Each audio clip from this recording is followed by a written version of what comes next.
I'll marry the first woman who says yes before that bell rings, and I don't care if she hates me by morning."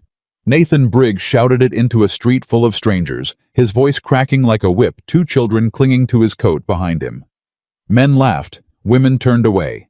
The bank would take everything he loved before sunrise, unless anyone, stood beside him at that altar. Then one quiet woman stepped off a porch and asked him a question no one else had dared to ask. If you love stories where kindness wins, subscribe and follow this one to the very end, and comment the city you're watching from, so I can see how far this story travels tonight. You've got until that bell finishes ringing, Briggs, and then I lock the doors. The banker's name was Carl Dunmore, and he said it the way a man drops a stone down a well just to hear how long it takes to hit bottom. He stood in the doorway of the Dry Creek Bank, with his thumbs hooked in his vest, watching Nathan Briggs, the way a cat watches something already half dead. "You can't do this tonight," Nathan said. "It's near midnight. I'm not doing anything. Your brother did it. Your brother signed it. I just hold the paper." Dunmore tipped his head. "Sunrise. A legally recognized family, or the ranch, and every head of cattle on it goes to auction.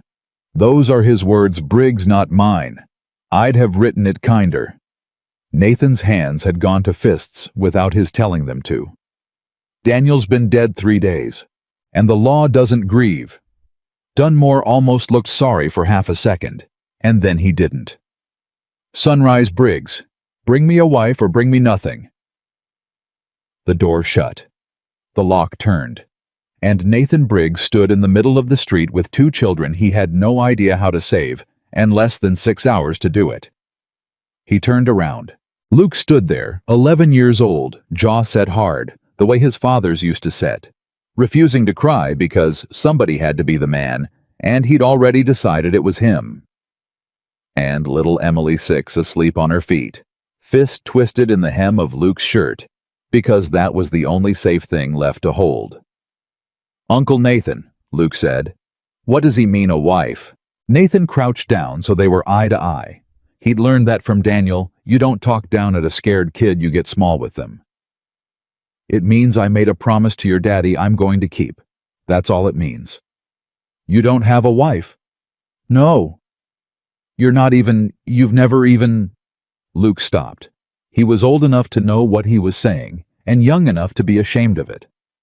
"Pa always said you'd rather wrestle a bear than dance with a woman." Despite everything, something tugged at the corner of Nathan's mouth. "Your pa wasn't wrong." "Then how?" "I don't know yet." He said it plain, because the boy would smell a lie. "But I'm going to figure it out before that sun comes up. You believe me?" Luke looked at him a long moment. Then grudgingly, "Pa believed you." It went into Nathan like a knife and a blessing at the same time. "Then you stand with your sister and you let me work." He stood. He looked down the length of Dry Creek's only real street. The saloon still lit the boarding house dark, a dozen windows where families slept inside houses. Nobody was going to take from them tonight, and he understood fully for the first time the size of the thing he had to do. Find a stranger, convince her, marry her, before dawn. He started with the saloon because that was where the people still awake would be. Yo. The piano stopped when he pushed through the doors. It always did.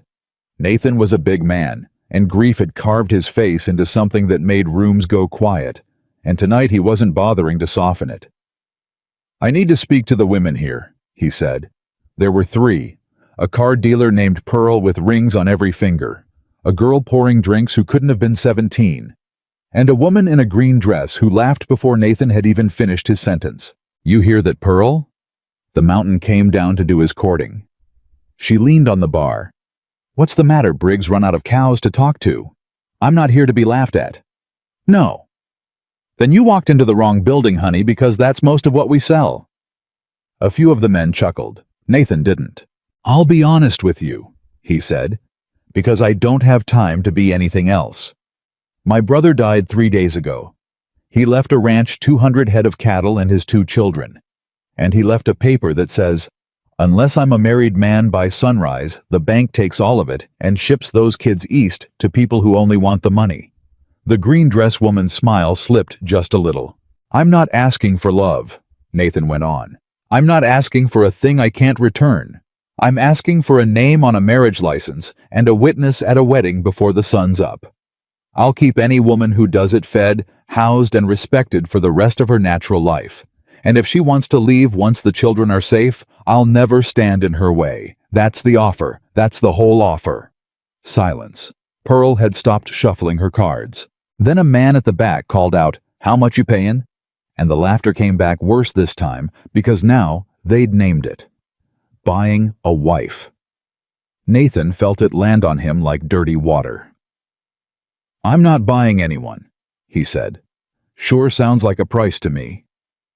It's not $20 a month room and board, and you can run off when you're sick of him." A second man slapping his knee. "Briggs, that's not a marriage, that's a hired hand with a ring." The green dress woman wasn't laughing anymore, but she didn't stop the others, and that told Nathan everything. He looked at her, and she looked away.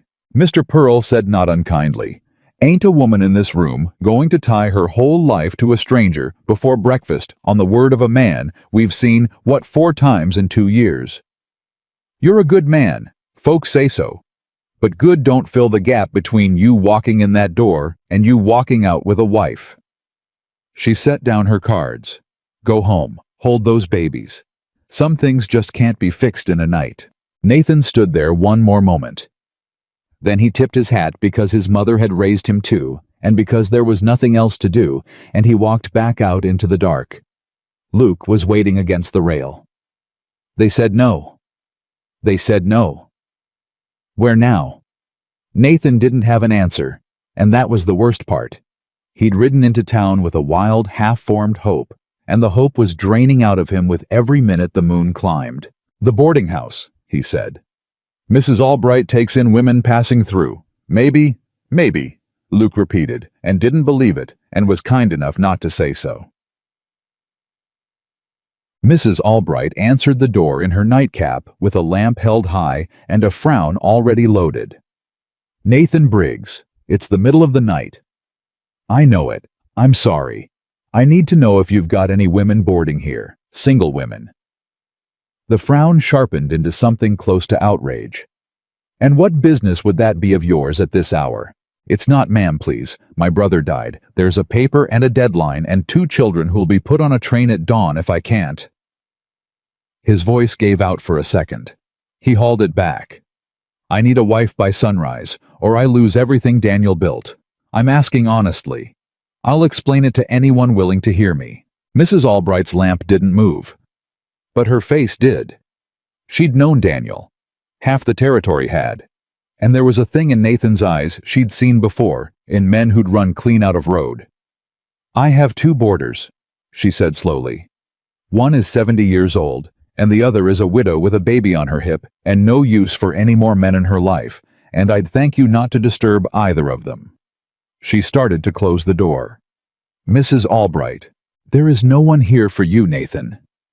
Softer now. "I'm sorry for your brother. Go home." The door clicked shut. Nathan turned and put his back against it and slid down until he was sitting on the steps with his head in his hands. He didn't cry. He hadn't cried when they buried Daniel, hadn't cried when he found the will, and he wasn't going to start now in front of the children. But he came nearer to it on that porch than he had in 20 years. "Uncle Nathan." Emily had woken. She wobbled over and put one small hand flat against his cheek the way her mother used to. "Don't be sad. We can go on the train if you want." That nearly finished him. "No," he said rough. "No, darlin'. Nobody's going on any train." But the man said, "I don't care what the man said." He pulled her into his lap and held her, and over the top of her head he met Luke's eyes, and he saw the boy understand finally fully that there was no plan, that his uncle had nothing left. And that was the moment a voice came out of the dark. "You're the one who's been shouting up and down this street all night." She'd come around the side of the boarding house from a little back porch, where it turned out she'd been sitting in the dark, unable to sleep, listening to a stranger lose everything he had one door at a time. Nathan got to his feet, settling Emily on his hip. He could just make out the shape of her, a woman not young, not slight, holding a shawl closed at her throat. "Yes, ma'am," he said. "I expect I have. I apologize for the noise." "I'm not asking for an apology." She stepped closer into the spill of light from Mrs. Albright's window, and Nathan saw her plain for the first time. She was perhaps 28. Full-figured, plainly dressed with work-roughened hands, and a steady level set to her gaze that didn't match the late hour or the dark. Not a pretty woman in the way the territory measured pretty. But there was something in her face that made a man want to keep looking at it. A settledness, a quality of having long ago stopped expecting anything for herself, and somehow not gone bitter about it. "My name is Hannah Carter," she said. "I sew for folks in this town. I've been here 3 years and most of them don't know my name." She said it without self-pity, the way she might report the weather. "I heard your whole offer through the saloon wall, and then I heard them laugh at you." Nathan said nothing. There wasn't a safe thing to say. "I want to ask you something," Hannah said, "and I want you to answer me true, because I'll know if you don't." "All right." She looked at the children, at Luke standing guard, at Emily half asleep against Nathan's shoulder, and then back at him. "If the ranch were already safe," she said quietly, "if the bank were paid and the paper torn up and you didn't need a single thing from anybody, would you still be kind to these children?" The whole street seemed to go still. It was not the question Nathan had braced for. He'd braced for how much. For what do I get for what happens when you're tired of me? He'd braced for every transaction a desperate man learns to expect. And instead, this stranger had walked out of the dark and asked the one thing that had nothing to do with herself at all. He didn't answer right away. Hannah had told him to answer true, and a true answer takes a breath. "Their mama died 2 winters back," he finally said. "Their daddy 3 days ago. Luke there hasn't let himself cry once because he's decided he's got to be strong for his sister." He felt the boy stiffen at being named and gentled his voice. "And Emily still wakes up some mornings forgetting and asks for her pa, and somebody's got to be the one to tell her again. Every morning, somebody's got to be the one who tells her again." His voice did break then. He let it. "I would walk into a fire for these two," Nathan said. "And the ranch has got nothing to do with it. If the bank handed me a clear deed tonight, free and easy, I'd still be standing here trying to figure out how to raise them right, because I gave my brother my word, and because—" He stopped, started over, "because they're all I've got left of him, and they're worth more than every acre and every cow I'll ever own. The land's just dirt, ma'am. They're the inheritance." The night held its breath. Hannah Carter looked at him for a long, long moment. And something moved behind her eyes, something that had been locked up a long time and had just heard a key turn. "All right," she said. Nathan blinked. "All right what?" "All right, I'll marry you." She pulled her shawl tighter, and now for the first time her voice was not quite steady. "Before dawn, like you asked." For a moment Nathan couldn't make his mouth work. "You—" He set Emily down gently and stood up straight. "Ma'am, Miss Carter, you don't know me. You don't know one thing about me except what you heard through a wall. I know you spent the last hour begging strangers to help 2 children who aren't even your own," Hannah said. "I know you'd rather lose your land than lose them. And I know that when I asked you a question with no profit in it for you, you answered it like the children mattered more than the answer." She lifted her chin. "That's more than I know about most men I've met in 3 years, Mr. Briggs. It's enough. It's a hard life out there. The ranch is failing. I told the truth in that saloon. It's drought and debt and 200 head of cattle. I'm not sure I can keep alive. I can't promise you comfort." "I didn't ask for comfort. I can't promise you." He struggled with it. "I can't promise you the kind of marriage a woman dreams of. I'd be lying if I dressed it up. You'd be marrying a man you met an hour ago to save a deadline. That's the cold truth of it, and you deserve to hear it cold before you say yes." And here Hannah Carter did something Nathan didn't expect. She smiled. It was a small, tired, knowing smile, and there was an old hurt folded into it. "Mr. Briggs," she said, "I'm 28 years old. I've sewn the wedding dresses for half the brides in this valley and stitched the christening gowns for their babies, and not one of them ever asked me to stay for the supper after." She wasn't bitter saying it. That was the strangest part. She just laid it down like a fact she'd made peace with. "I stopped dreaming about the kind of marriage a woman dreams of a long time ago, so you needn't worry about disappointing a dream I gave up before you ever found me." Nathan didn't know what to say to that. It was the saddest thing anyone had said to him in a long while, and she'd said it like it was nothing. "But you asked me a thing back there," she went on, "without meaning to. You asked me if I'd help 2 children nobody else wanted. And the answer is yes. Whatever else this marriage is or isn't, I can be of use to those 2. I can keep them fed and warm and read to at night. I'm good at it. It's the only thing in this world I've ever been truly good at, and nobody's ever once let me do it for keeps." Her voice caught.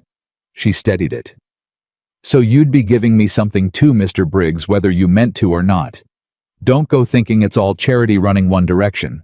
Luke had been watching this whole exchange with the wary, narrow eyes of a boy who'd learned that grown-ups make promises they break. Now he spoke up. "We don't need a new ma," he said flatly. Hannah turned to him.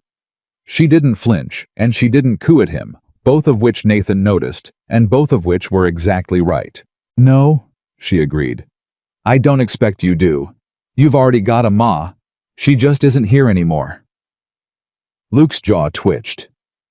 "I'm not coming to be your ma, Luke. I heard your uncle say your name. I'm coming to keep a house that's gone cold since your daddy passed, because a cold house is a hard place to be a child in, and I know that better than most. You don't have to call me anything you don't want to call me. You don't have to like me. You just have to let me cook." She tilted her head. "Can you let me cook, or are you going to fight me on the cooking too?" Luke stared at her. He'd been braced for sweetness, for honey and sweetheart, and a stranger trying too hard. He had no defense ready for plain-spoken truth and an offer of supper. "You any good at it?" he said grudgingly.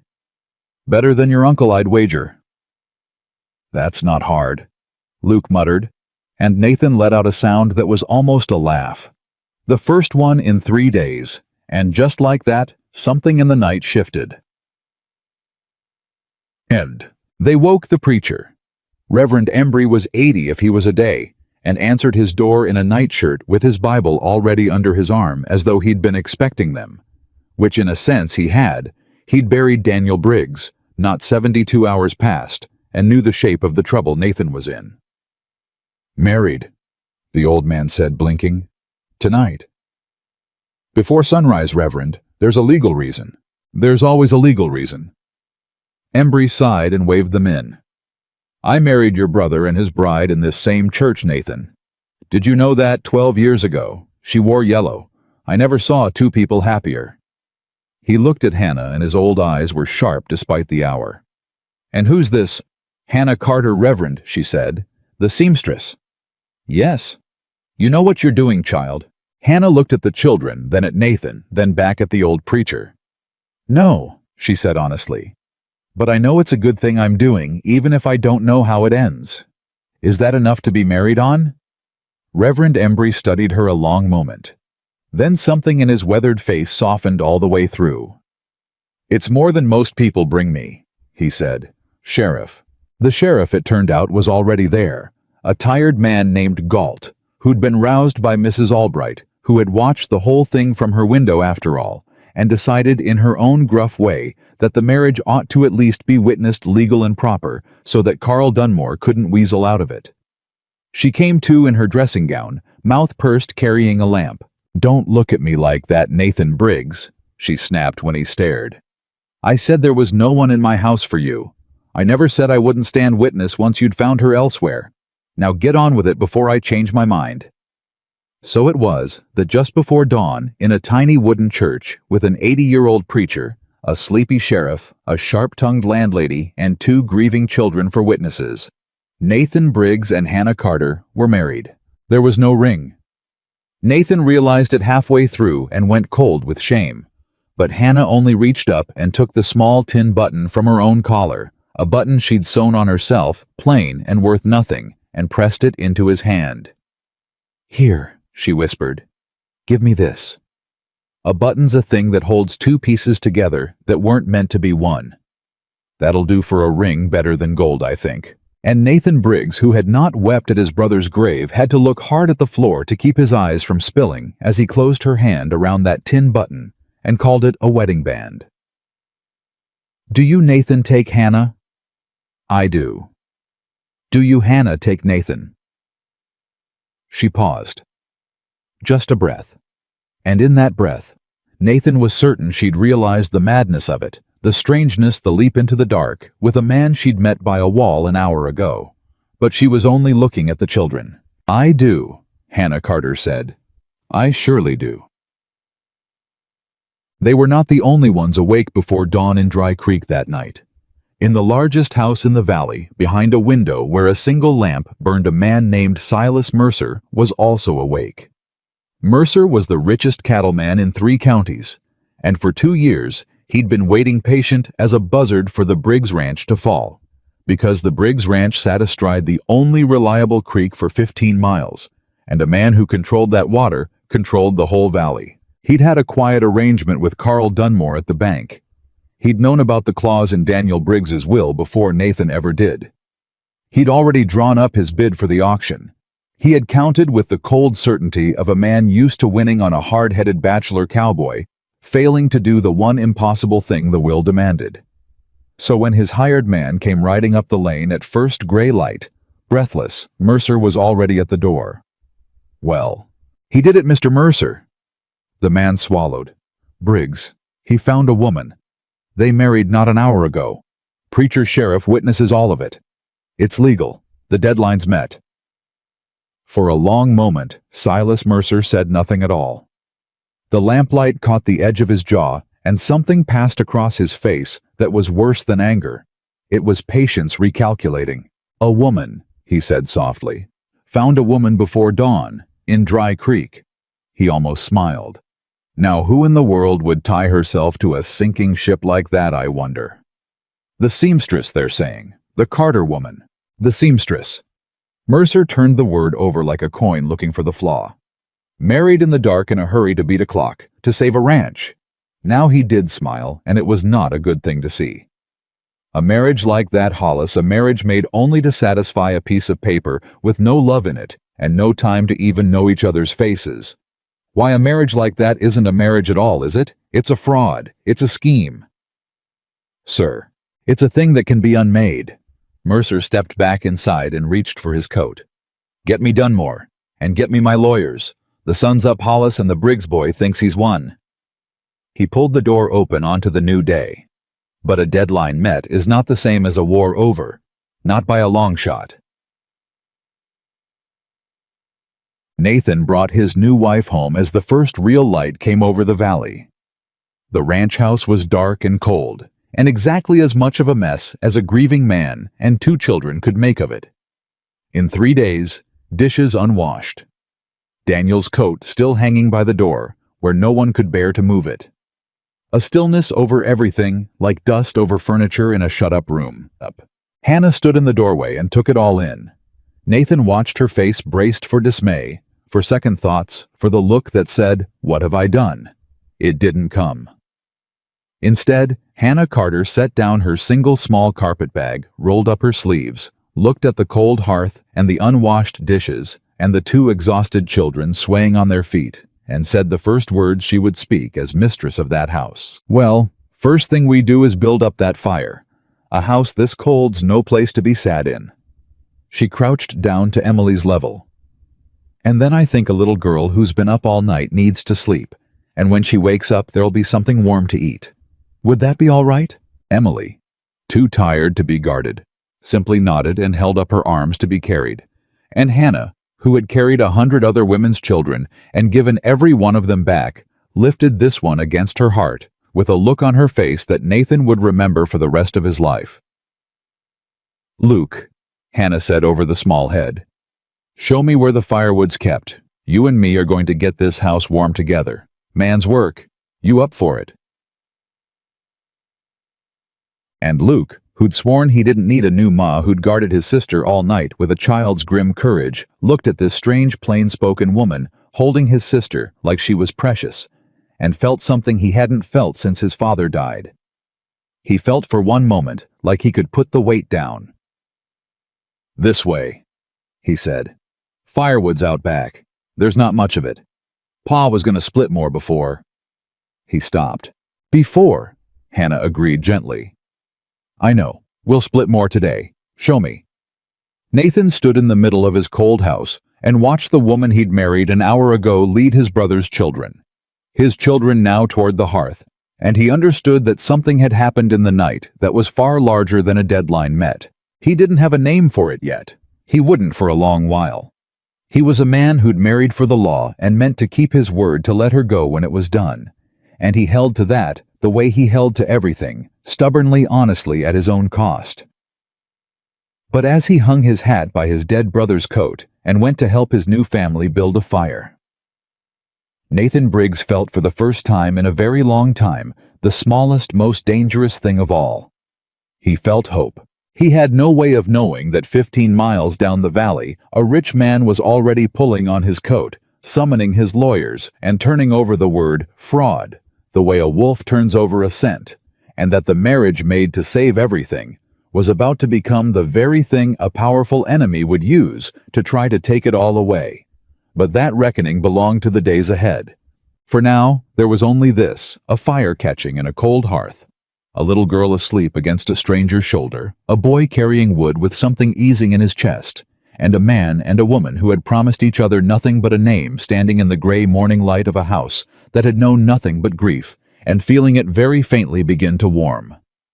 Orchestrated rising action narrative with emotional depth dialogue.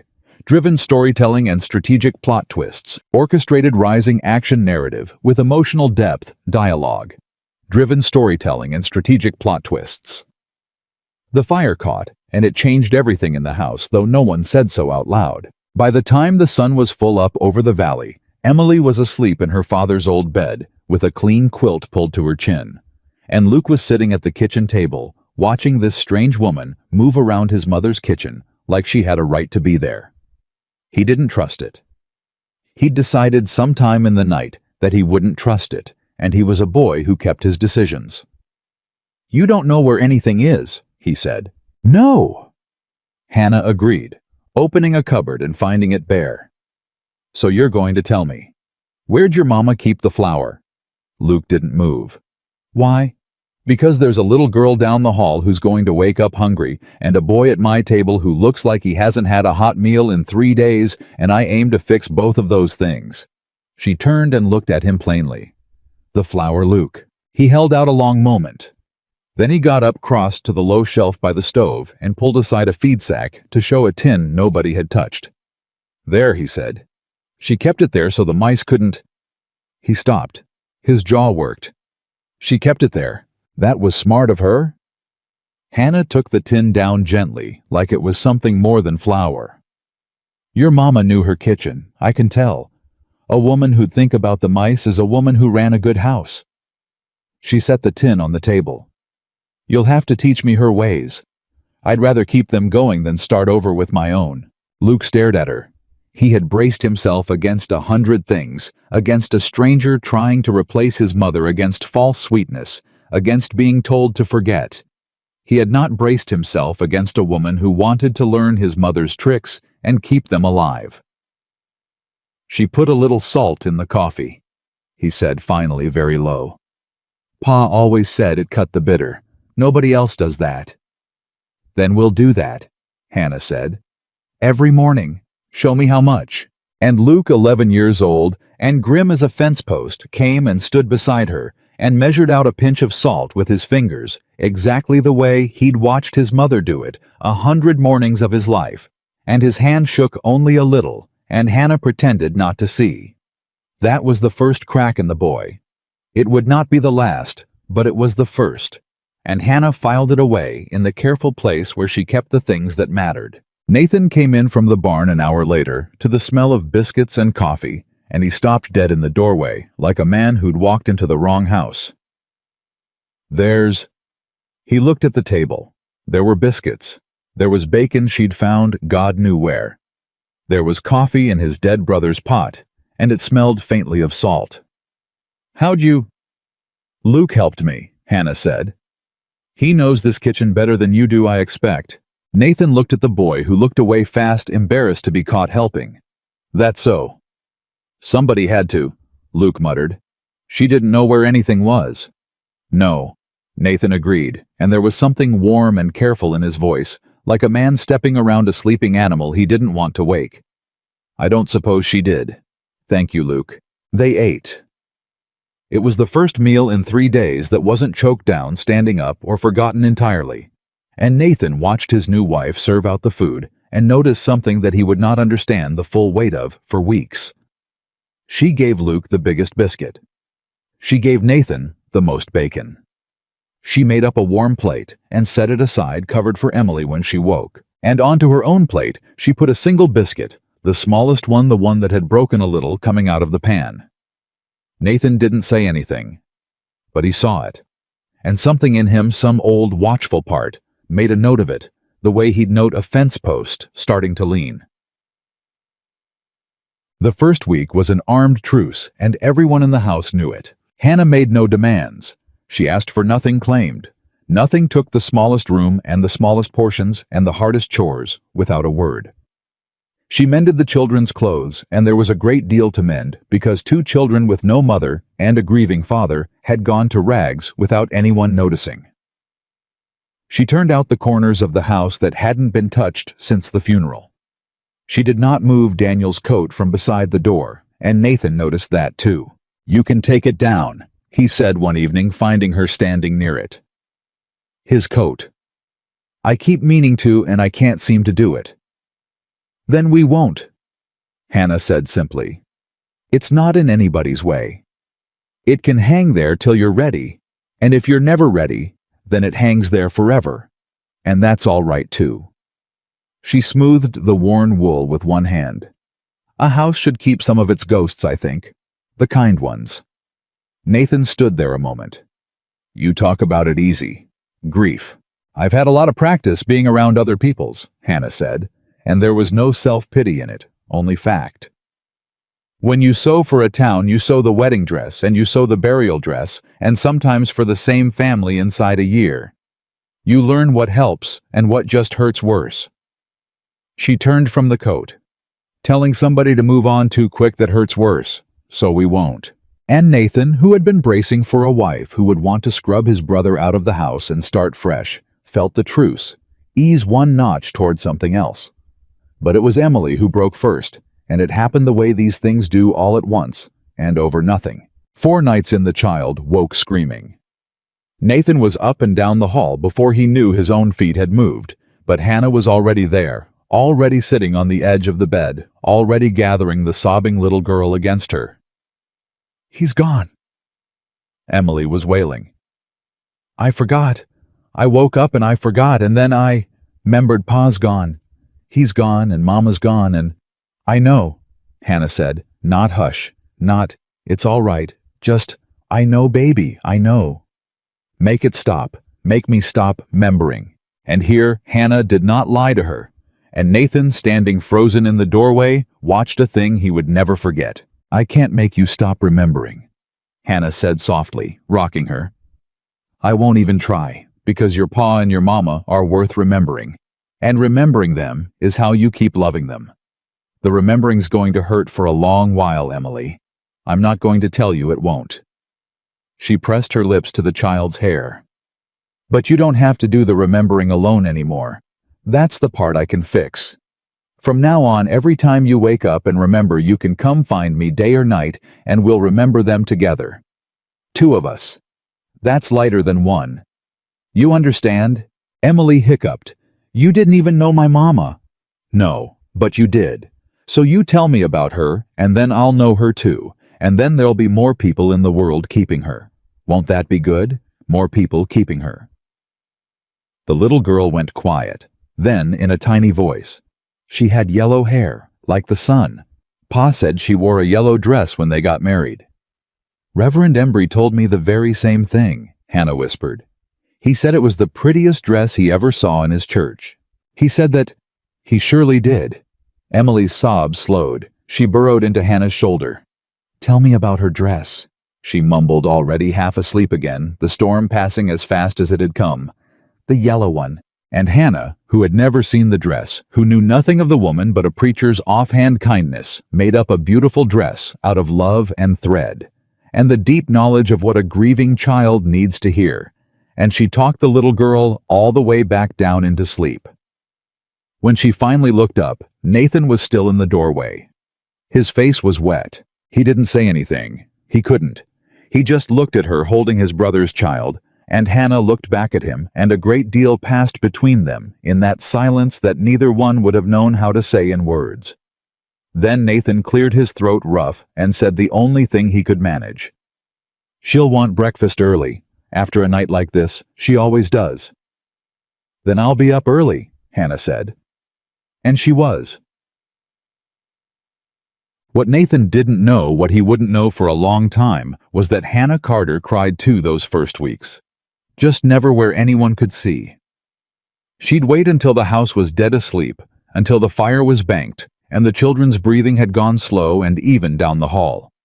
And then she'd sit by the dying coals with Nathan's torn work gloves in her lap and mend them by candlelight, and somewhere in the stitching, the tears would come. Not from sadness exactly, from the strangeness of it. From being 28 years old and sitting in a warm house full of people who needed her after 3 years of sewing other women's lives and never being asked to stay for supper. From the terror of caring about a thing that could be taken away. From the fear that come spring when the children were settled and the ranch was safe, this kind, quiet man would keep his honest word and let her go, and she'd be back in Mrs. Albright's boarding house alone, having tasted a family just long enough to know exactly what she was missing for the rest of her life. So she mended his gloves in the dark, and didn't tell him, and stitched her own loneliness into the leather where it wouldn't show. She didn't know that Nathan had started waking in the night. He'd hear the floorboard, the one by the hearth, that creaked, and he'd lie there in the dark and know she was up. The first few times he'd nearly gone out to send her back to bed. But something stopped him, and the third night he'd cracked his door just enough to see her by candlelight, head bent over something in her lap, working a needle. His gloves. She was mending his gloves, the ones he'd worn to rags and never thought twice about. She was sitting up past midnight, exhausted, fixing a thing he'd never once asked her to fix for a man who'd told her plain he meant to let her go. Nathan shut his door soft and lay back down and stared at the ceiling a long time. He didn't say anything to her about it. A man like Nathan didn't have the words. But the next morning, he saw the gloves sitting mended on the bench by the door, good as new, and he picked them up and turned them over in his big hands, and something happened in his chest that he didn't have a name for and was half afraid of. So he did the only thing he knew how to do, which was to even the score. That afternoon, Hannah came in from hanging wash to find that someone had carried in and stacked a full week's firewood by the kitchen door, split fine and small the way a body splits it when they mean for someone else not to have to. "Luke," she said, "did you—" "Wasn't me," Luke said. "It was Nathan." She knew it was Nathan. And Nathan, when he came in for supper, said not one word about it, just hung up his hat and washed his hands and waited to be fed the picture of a man who'd done nothing at all. Hannah looked at the firewood. Then she looked at Nathan's back. She didn't say thank you.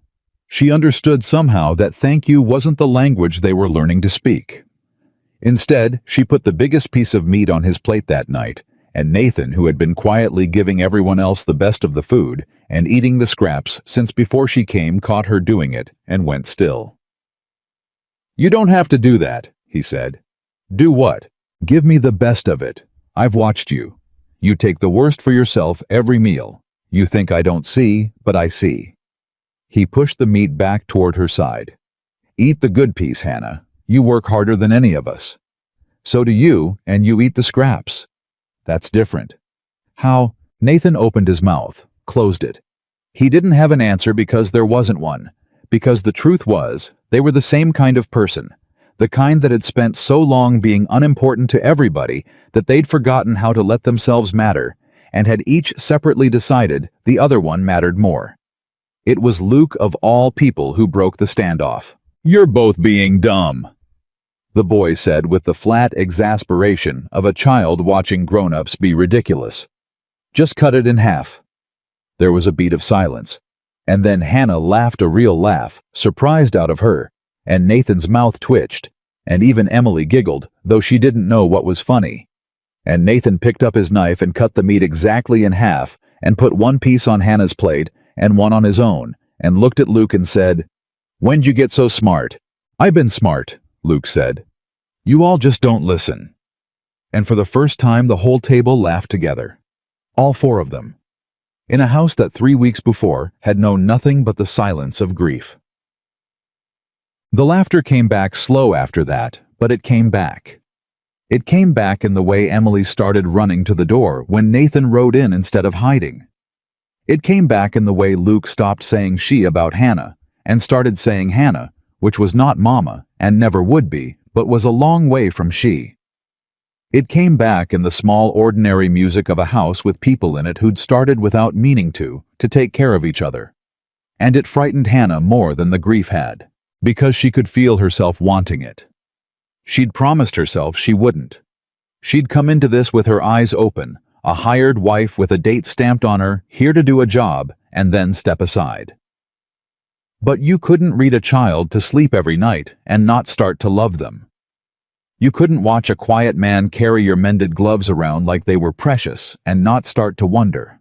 And wanting was dangerous, because wanting was how you got your heart broke, and Hannah Carter had spent 28 years learning not to want things she couldn't keep. She said as much once without meaning to. It was a Sunday, and Nathan had found her out by the wash line with her hands gone still in the basket and her eyes somewhere far off. "You all right?" he asked. "I'm fine." "You've got a look. My ma used to call it the far look. Means a body somewhere else." Hannah picked a sheet out of the basket and didn't answer right away.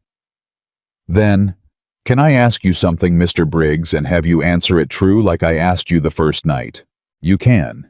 And I wish you'd call me Nathan. We're married, Hannah. You can use my Christian name." "When the children are safe," Hannah said. "When the ranch is out of danger. When you don't need a wife anymore." She kept her eyes on the wash. "What happens to me?" Nathan went still. "You said it yourself." She went on steady, not accusing, just laying it out the way she laid everything out. "That first night. You said if I wanted to leave once the children were safe, you'd never stand in my way. You meant it kind. I know you did. But I need to know if you still mean it, because I've got to know what I'm building here. Am I building a life, Nathan? Or am I just keeping a house warm till the danger passes, and then I'm to go?" Her voice didn't break, but it thinned. "I can do either one. I just need to know which, so I don't go and let myself—" She stopped. "Let yourself what?" Nathan said quietly. "Care too much," Hannah said. "About all of you. It's too late for the children, I already do, God help me. But I can still keep myself careful about the rest of it if you tell me to. So tell me, what did you marry Nathan, a wife or a hired hand with a ring like that man in the saloon said?" And there it was, hanging in the air between them, the question neither one had dared to ask out loud in 3 weeks of careful kindness. Nathan looked at her a long, long time. And then, instead of answering, because he was a man who'd told her plain he meant to let her go and couldn't yet untangle his honest word from the thing growing in his chest, he said the wrong thing, the cowardly thing, the thing he'd regret. "I married a kind woman," he said, "who deserves better than to be tied to a failing ranch, and a man who can't give her the life she ought to have. And when the time comes, I aim to do right by you. That's all I can promise. I aim to do right by you." It was meant as honor. He meant it as the most decent thing he could offer her. "I won't trap you. I won't hold you to a bargain you made in the dark. I'll set you free when I can." He meant it as love, even the only kind of love a man like him knew how to give, the kind that puts the other person's freedom above his own wanting. But Hannah didn't hear it that way. Hannah heard, "You're temporary." Hannah heard, "I'll do right by you the way you do right by a hired hand at the end of a season." Hannah heard the door she'd been afraid of swinging open exactly where she'd known it would be. "All right," she said. Quiet. She picked up the basket. "Thank you for telling me true. That's all I wanted." "Hannah, I've got to get this wash hung before the sun moves." And she walked away from him toward the line, and Nathan stood there with the terrible sense that he'd just broken something, and no idea how, because in his mind, he'd just done her the great kindness of promising not to cage her. He didn't understand that the cage wasn't the thing she was afraid of. The leaving was. That might have festered into something cold and quiet between them, the way such misunderstandings do. It might have, except that 2 days later, the trouble Nathan had been too busy to worry about came riding up the lane in a fine black coat. Hannah was the one who saw him first. She was at the window when the stranger reined in by the gate, a heavy-set, well-dressed man with 2 riders flanking him, and a smile she didn't like the look of before he'd said a word. "Luke," she said, calm. "Go find your uncle. Tell him there's a man here." "Who is it?" "Go on now." Nathan came around from the barn, wiping his hands, and Hannah watched his face change the instant he saw who it was. She'd never seen Nathan look at anything the way he looked at this man, not with fear, but with the still hard wariness of a man who spotted a snake in the grass and is measuring the distance to it. "Mercer," Nathan said. "Briggs." The man swung down off his horse easy and unhurried like he owned the ground he stepped on. "I came to offer my condolences. Your brother was a fine man. Stubborn as a mule about his water rights, but a fine man." He looked up at the house at the window where Hannah stood, and his smile widened in a way that made her skin crawl. And this would be the famous bride, the one who appeared out of nowhere in the dead of night just in time to save the ranch. "Mrs. Briggs, is it? Or is it still Miss Carter, depending on which lawyer you ask?" Nathan stepped between Mercer and the house, and his voice dropped. "Say what you came to say." "I came to say I think there's been a terrible misunderstanding." Silas Mercer pulled off his gloves, finger by finger, taking his time. "You see, Briggs, I've taken a great interest in your situation. A man marries a stranger in the dark, an hour before a bank deadline, with no courtship, no engagement, no love between them. Why, some folks, suspicious folks, might call a marriage like that a fraud, a scheme to cheat a legitimate bank claim, a sham." He smiled. "Wouldn't hold up. Not under a good lawyer's questions. Not in front of a judge." Hannah felt her stomach drop. "The marriage is legal," Nathan said. "Preacher, sheriff, witnesses. It's done. Legal on paper," Mercer agreed pleasantly. "But a marriage isn't paper. Briggs, is it? A marriage is a true joining of 2 souls. And if I can show a court that there's no true joining here, that this is a hired woman and a desperate man, and a transaction dressed up in a Sunday dress," he spread his hands. "Well, papers can be torn up, children can be put on trains after all, and ranches can come up for auction, where an interested party might place a generous bid." He let that sit. "I'm a patient man, Briggs. I waited 2 years for this ranch. I can wait a little longer." He turned to go. Then he paused and looked back, and his eyes went to Hannah in the window one more time. "You seem like a sensible woman, Mrs. Briggs," he called up to her. "A practical woman, the kind who knows a good bargain when she sees one and a sinking ship when she's standing on it. When this all falls apart, and it will, you come find me. I always have use for a sensible woman. I'd treat you a sight better than a drought and a debt and a man who can't even afford you a wedding ring." His gaze dropped pointedly to her bare left hand, to the tin button she wore on a string at her throat instead. "A button, I heard. He married you with a button." And he laughed soft and mounted his horse and rode away with his 2 men, leaving the words hanging in the air like smoke. Nathan stood rigid, watching him go. Hannah came down off the porch, slow, her hand closed tight over the button at her throat. "That's the man," she said. "The one you wouldn't talk about. The reason the ranch is failing. Silas Mercer." Nathan's voice was flat and dangerous. "He's wanted this land for years. The creek runs through it. It's the only good water for 15 miles. He's been squeezing Daniel out slow, and now Daniel's dead, he means to finish it." He turned to her. "Hannah, what he said, about you coming to find him. You don't have to—" "Stop." She said it sharp, and Nathan stopped. "Don't you dare. Don't you stand there and start telling me I'm free to go off to that snake of a man like that's a kindness. I heard enough of what's best for Hannah 2 days ago by the wash line." Her eyes were bright and hard. "You want to know what I heard him say? Just now, I heard a man tell me my marriage isn't real. I heard a rich man with a smile say everything I've started to. She caught herself. Everything I've built here is paper he can tear up. And I heard him offer me a way out real sweet, like he was doing me a favor. And I'd sooner marry the drought, Hannah said. Nathan looked at her. I made a vow in that church, she went on lower fierce. Maybe I made it to a man I'd known an hour. Maybe I made it for the children more than for you. I won't lie about that, but I made it, and no slick rich man in a black coat is going to tell me it doesn't count just because there wasn't a fancy ring and a year of courting. I know what I promised. I know it's real. Her voice cracked just at the end. Even if you don't. And she turned and went back into the house and left Nathan Briggs standing in the yard with those last 4 words ringing in his ears. Even if you don't. That night, for the first time, the creak of the floorboard by the hearth didn't come. Nathan lay awake waiting for it. He'd grown used to it, the small sound of his wife sitting up to mend by candlelight, the strange comfort of knowing she was near. But the house stayed silent, and after an hour of staring at the ceiling, he got up himself. He found her not by the hearth, but at the kitchen table in the dark, no candle, just sitting. The tin button was off its string and turning over and over in her fingers. You'll ruin your eyes mending in the dark, he said. I'm not mending. No. He stood in the doorway. Hannah about today. He's going to try to take it all, she said, not looking up. Isn't he? The ranch, the children. He'll hire his lawyers and he'll spread his lies and he'll tell the whole county our marriage is a fraud, and the worst part— her voice was very quiet.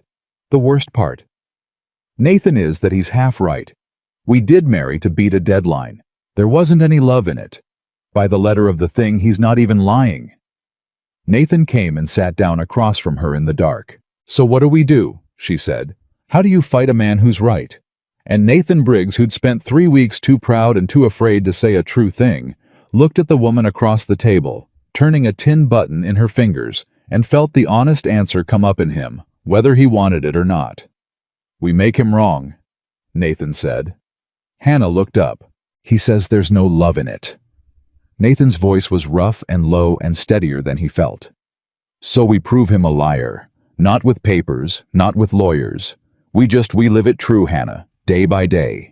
We make it the realest marriage in this whole valley, so that when his lawyer stands up in front of a judge and says there's no love here, every soul in that courtroom who's watched us will know he's lying through his teeth. And how do we do that? Hannah whispered. When 2 days ago you told me you mean to let me go. The question hung there. Nathan reached across the table, slow, giving her every chance to pull back. And he put his big rough hand over hers, over the hand that held the button, and closed it gentle. I was a fool by that wash line, he said. I told you I meant to do right by you, and I thought I was being kind, and I was being a coward. Because the right thing I want to do by you, Hannah— His voice nearly failed. I'm scared to say it. Because once I say it, I can't unsay it, and a man like me doesn't get to want things and keep them. But I'm done being a coward. So I'll say it once, and you do with it what you will. He looked at her in the dark. I don't want to let you go, Nathan Briggs said. Not when the children are safe. Not ever. I want you to stay because you want to stay, not because of any paper or any deadline or any judge. That's the truth I've been too scared to say. And I'd understand if it's too late after the foolish thing I said by the line. But you asked me what I married. I'll tell you now. His hand tightened over hers. I married a wife. The truest one I'll ever have. And I aim to spend whatever days this ranch has got left proving it to that snake, to the judge, and most of all to you. Hannah Carter sat very still in the dark. And then, slowly, she turned her hand over beneath his, so that they were palm to palm, and she pressed the tin button into his hand, the same way she had on their wedding morning. Then put it back, she whispered, on the string, round my neck. And don't you ever talk about letting me go again, Nathan Briggs. Not ever.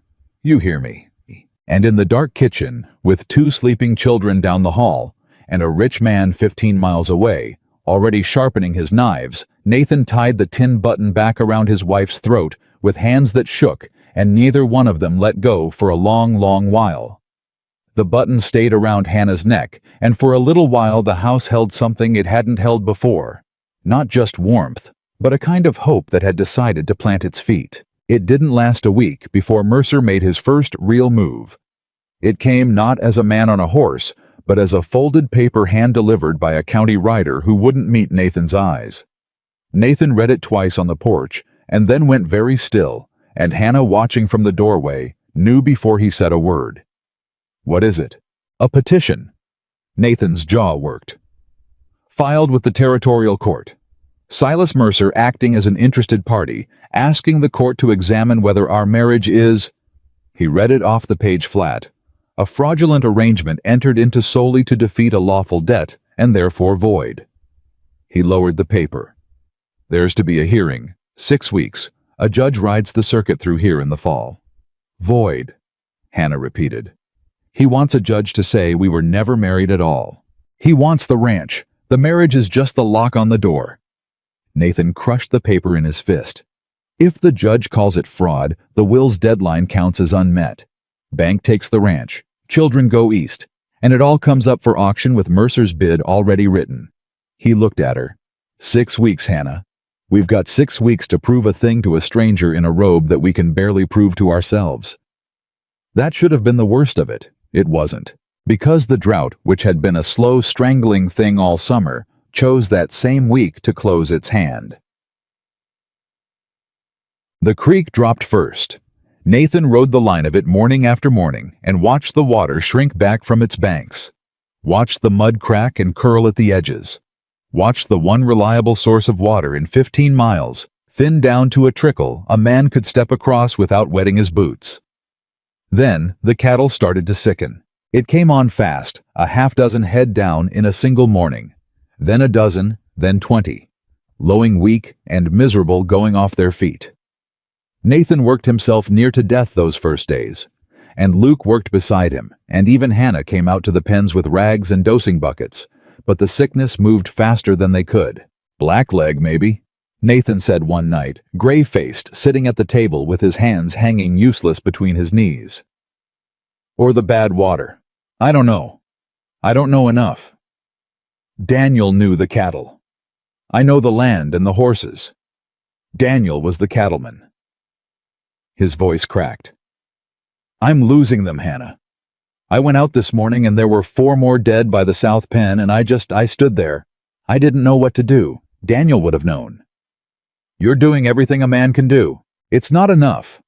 He looked up at her, and there was something breaking in his face. 200 head. That's the ranch. That's the whole thing. The cattle are the only thing of value Mercer can't lie his way around, and they're dying in the field faster than I can drag the carcasses out. By the time that judge rides through, I won't have a ranch worth saving.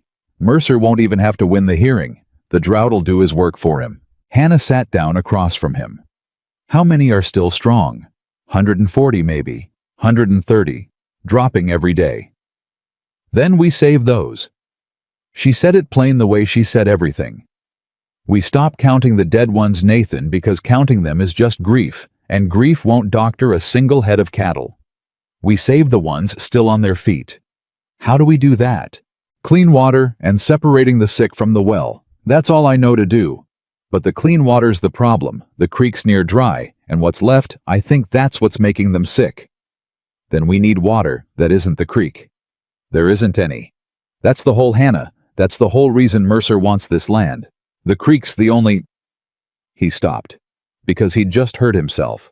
"The only good water for 15 miles?" he said slowly. "Everybody knows that. I know that.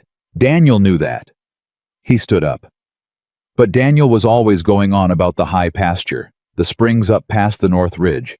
He said there was water up there, mountain water year-round that nobody used because the pass was too rough to drive cattle through, and the grazing wasn't worth the trip.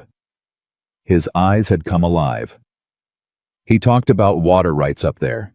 Said someday he'd file a proper claim on the high springs and run a line down. Said it'd break Mercer's hold on the valley if he could just— Did he file it? Nathan's face fell. I don't know if he ever did. There'd be papers if he did. A claim on record. He raked a hand through his hair. But Daniel's papers are a mess. The whole desk's a disaster. I never could make sense of how he kept things, and I've been too buried to dig through it." And here Hannah Carter stood up too, and something settled in her face, some old quiet competence that Nathan hadn't seen before. "I can make sense of papers," she said. "I kept the books for the dress shop in Missouri before I came west. I kept ledgers and contracts and receipts, every one of them sorted and filed, where I could lay hands on them in a minute. Other people's papers were my whole living for 6 years."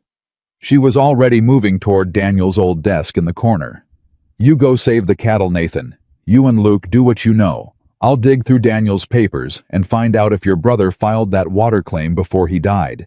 If he did, if there's a legal right to that mountain water sitting in this desk, then Mercer's stranglehold on the creek doesn't matter," Nathan breathed. "We'd have our own water, independent of him. And a thing of value the drought can't touch," Hannah said. "Go, save what you can. I'll find what I can. We'll meet in the middle." It was the first time in their marriage they'd divided the work like that, not him providing and her keeping house, but two partners splitting a problem too big for either one alone, each taking the half they were built for.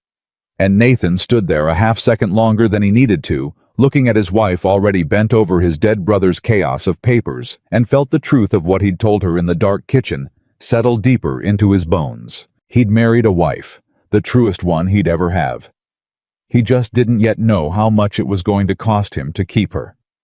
The cattle fought back from the brink slow over the next 10 days. Nathan and Luke drove the strong ones up onto the high benchland, away from the bad creek water, hauling barrels of cleaner water up by wagon, when they could, working dawn to dark, until both of them were stumbling. They lost more every morning, brought a few more carcasses to drag out, but the dying slowed. The herd steadied. 120 head, then 120, still standing the next day and the next. And Hannah dug through Daniel Briggs' papers like a woman possessed. She found in that desk the entire sad history of a ranch being strangled. She found loan papers from Dunmore's bank with interest rates that made her mouth go tight. She found 3 years of Mercer's offers, to buy each one lower than the last, each one timed to land just when Daniel was most desperate. And she understood reading them in order that Mercer hadn't just wanted the ranch. He'd been engineering its failure year by year, squeezing the water and the credit, until a proud man had no choice but to sell cheap. "He didn't just want it to fall," she told Nathan one night, her voice cold. "He pushed it. Every one of these offers comes right after something went wrong, right after a bad loan term, right after the bank called in a note early. Look at the dates, Nathan. Mercer and Dunmore at the bank, they've been working together. They made the ranch fail on purpose slow, so they could buy it cheap when it broke." Nathan looked at the spread of papers. "That's if that's true. That's not just a man buying land. That's fraud," Hannah said. "His kind of fraud, not the kind he's accusing us of. And it's all right here in your brother's desk in black and white, where he could never quite see the pattern because he was too close to it and too proud to admit how bad it was." She tapped the papers. "But I'm not too close, and I see it plain. That was a thing of value, a weapon even. But it wasn't the thing they needed most. The water claim Hannah couldn't find. She found references to it. Daniel's own hand scrawled in the margin of a ledger file, high spring claim before fall. But no filed claim, no recorded right, no stamped paper from the Territorial Land Office. She searched the desk to splinters. She found everything except the one thing that would set them free of Mercer's water for good. He meant to file it. She told Nathan, exhausted near tears with frustration. "It's all over his notes. He knew the high springs were the answer. He ran out of time. The snake bit him before he could ride to the land office and file." She put her face in her hands. "It's not here, Nathan. The one thing that'd save us, and your brother died before he could finish it." And Nathan, instead of despairing, went very quiet. "If he didn't file it," he said slowly, "then the claim's still open. The water's still unclaimed." Hannah lifted her head. Daniel scouted it. Daniel knew the springs were good and year-round. He just never made the ride to the land office to put it on record. Nathan's voice was low and steady, and a little terrible. "Which means I can. The claim's still there for the taking. First man to file a legitimate claim on that mountain water holds the right to it. He stood. I can finish what Daniel started.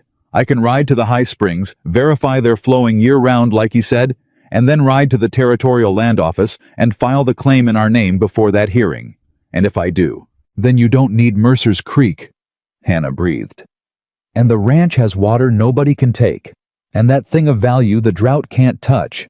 Stands up in front of the judge as proof we mean to keep this ranch and build a life on it. Nathan's eyes were bright. Not a fraud, not a sham to beat a deadline. A man and his wife filing water claims and planning for the future. You can't get more married than that. It was the first real hope they'd had. And Hannah, looking at her husband's lit-up face, felt the hope catch in her too, and then right behind it, a cold finger of dread, because she'd lived long enough to know that hope and disaster ride in on the same horse. How far? She asked. To the high springs, and then the land office. Springs are a day and a half up. Hard country, that's why nobody uses them. The pass is bad. Then it's 3 days from there to the territorial office at Helena. Nathan was already pulling his coat down. 5-6 days round trip. Maybe a week if the weather turns. It's getting on toward fall. I know it. The pass you said was bad. The one even Daniel wouldn't drive cattle through. I know it, Hannah. She crossed the room to him and took hold of his coat with both hands, not to stop him, just to hold on to him a moment. Come back, she said. Quiet. Fierce. Whatever it costs. Whatever Mercer does while you're gone. You ride to that office and you file that claim, and then you come back to me, Nathan Briggs. Because I just got done telling a snake in a black coat that this marriage is real, and I'll be damned if I'm going to make a widow of myself proving it. Nathan looked down at her hands fisted in his coat, and then he did a thing he'd never done. He bent and pressed his mouth to her forehead, rough and quick and clumsy, a man who'd forgotten how or never learned. I'll come back, he said. I gave you a vow in that church, and I keep my vows. You hold the ranch. Find me the rest of Mercer's papers. I'll bring back the water. He rode out at first light, and that was the last anyone on Briggs Ranch heard from Nathan for 9 days. Wattier. Mercer made his move on the 4th day, the way a coward does when the man of the house is gone. He came up the lane again in his black coat, 2 men behind him, and this time he didn't bother to dismount. He just sat his horse in the yard and called up to the house, and Hannah came out onto the porch with Luke beside her, and Emily's hand clamped in hers. I hear your husband's left you, Mercer said, smiling. Ridden off into the mountains, they say. Left a woman and 2 children alone on a failing ranch with the hearing 3 weeks off. He clicked his tongue. Doesn't look good, Mrs. Briggs. A man who truly cared a real husband wouldn't leave his bride alone to face the bank. Looks like exactly what I told the court it was. A man who got what he needed from the arrangement and lost interest. He's working, Hannah said, which is more than I can say for a man who rides around the county frightening women. Mercer's smile didn't waver. I came to be neighborly. I came to make you an offer, woman, too. He caught himself man to woman. The hearing's coming. Your husband's gone. The cattle are dying. The well's running dry. He leaned on his saddle horn. Sign over the ranch to me now, quiet before the court, and I'll see those children stay in the territory. I'll even find them a good home. And you, I told you I've used for a sensible woman. You'd never want for anything again. Compare that to a drought and a debt and a husband who's already left you. He spread his hands. Which is the loving choice, Mrs. Briggs? Holding 2 children on a sinking ship out of pride, or doing what's best for them? And here was the cruel genius of the man he'd found her tenderest place. What's best for the children? The very question Hannah had asked Nathan that first night. The man had turned her own kindness into a knife and pointed it at her. For one terrible second, Hannah wavered. Not because she believed him, but because that one phrase, what's best for the children, was the only thing in the world that could make her doubt herself. It was Luke who answered before she could. The boy stepped forward, 11 years old, and put himself half in front of Hannah, and his voice came out shaking but clear. You're a liar, Luke said. My uncle didn't leave. He went to get water so the cattle don't die, and he's coming back, and Hannah's been up every night reading Pa's papers to fight you, and you... His voice broke and steadied. "You killed our cattle. You poisoned the creek, or you cut the bank loans, or whatever it is. I heard Hannah say it. You made our ranch fall on purpose, so you could buy it cheap, and that's the real fraud. That's your fraud, and we're going to show the judge." The yard went dead silent. Mercer's smile finally slipped, just for a flicker. But Hannah saw it, saw the man's eyes go to the boy, and then up to her sharp and reassessing, and she understood that Luke had just said too much, had shown their hand, had told Silas Mercer plainly that they'd found the pattern in Daniel's papers. "Luke," Hannah said quietly, "go inside. Take your sister." "But now, please." The children went, and Hannah stood alone on the porch, facing the richest, most dangerous man in 3 counties, and lifted her chin. "You heard the boy," she said. "We know what you did.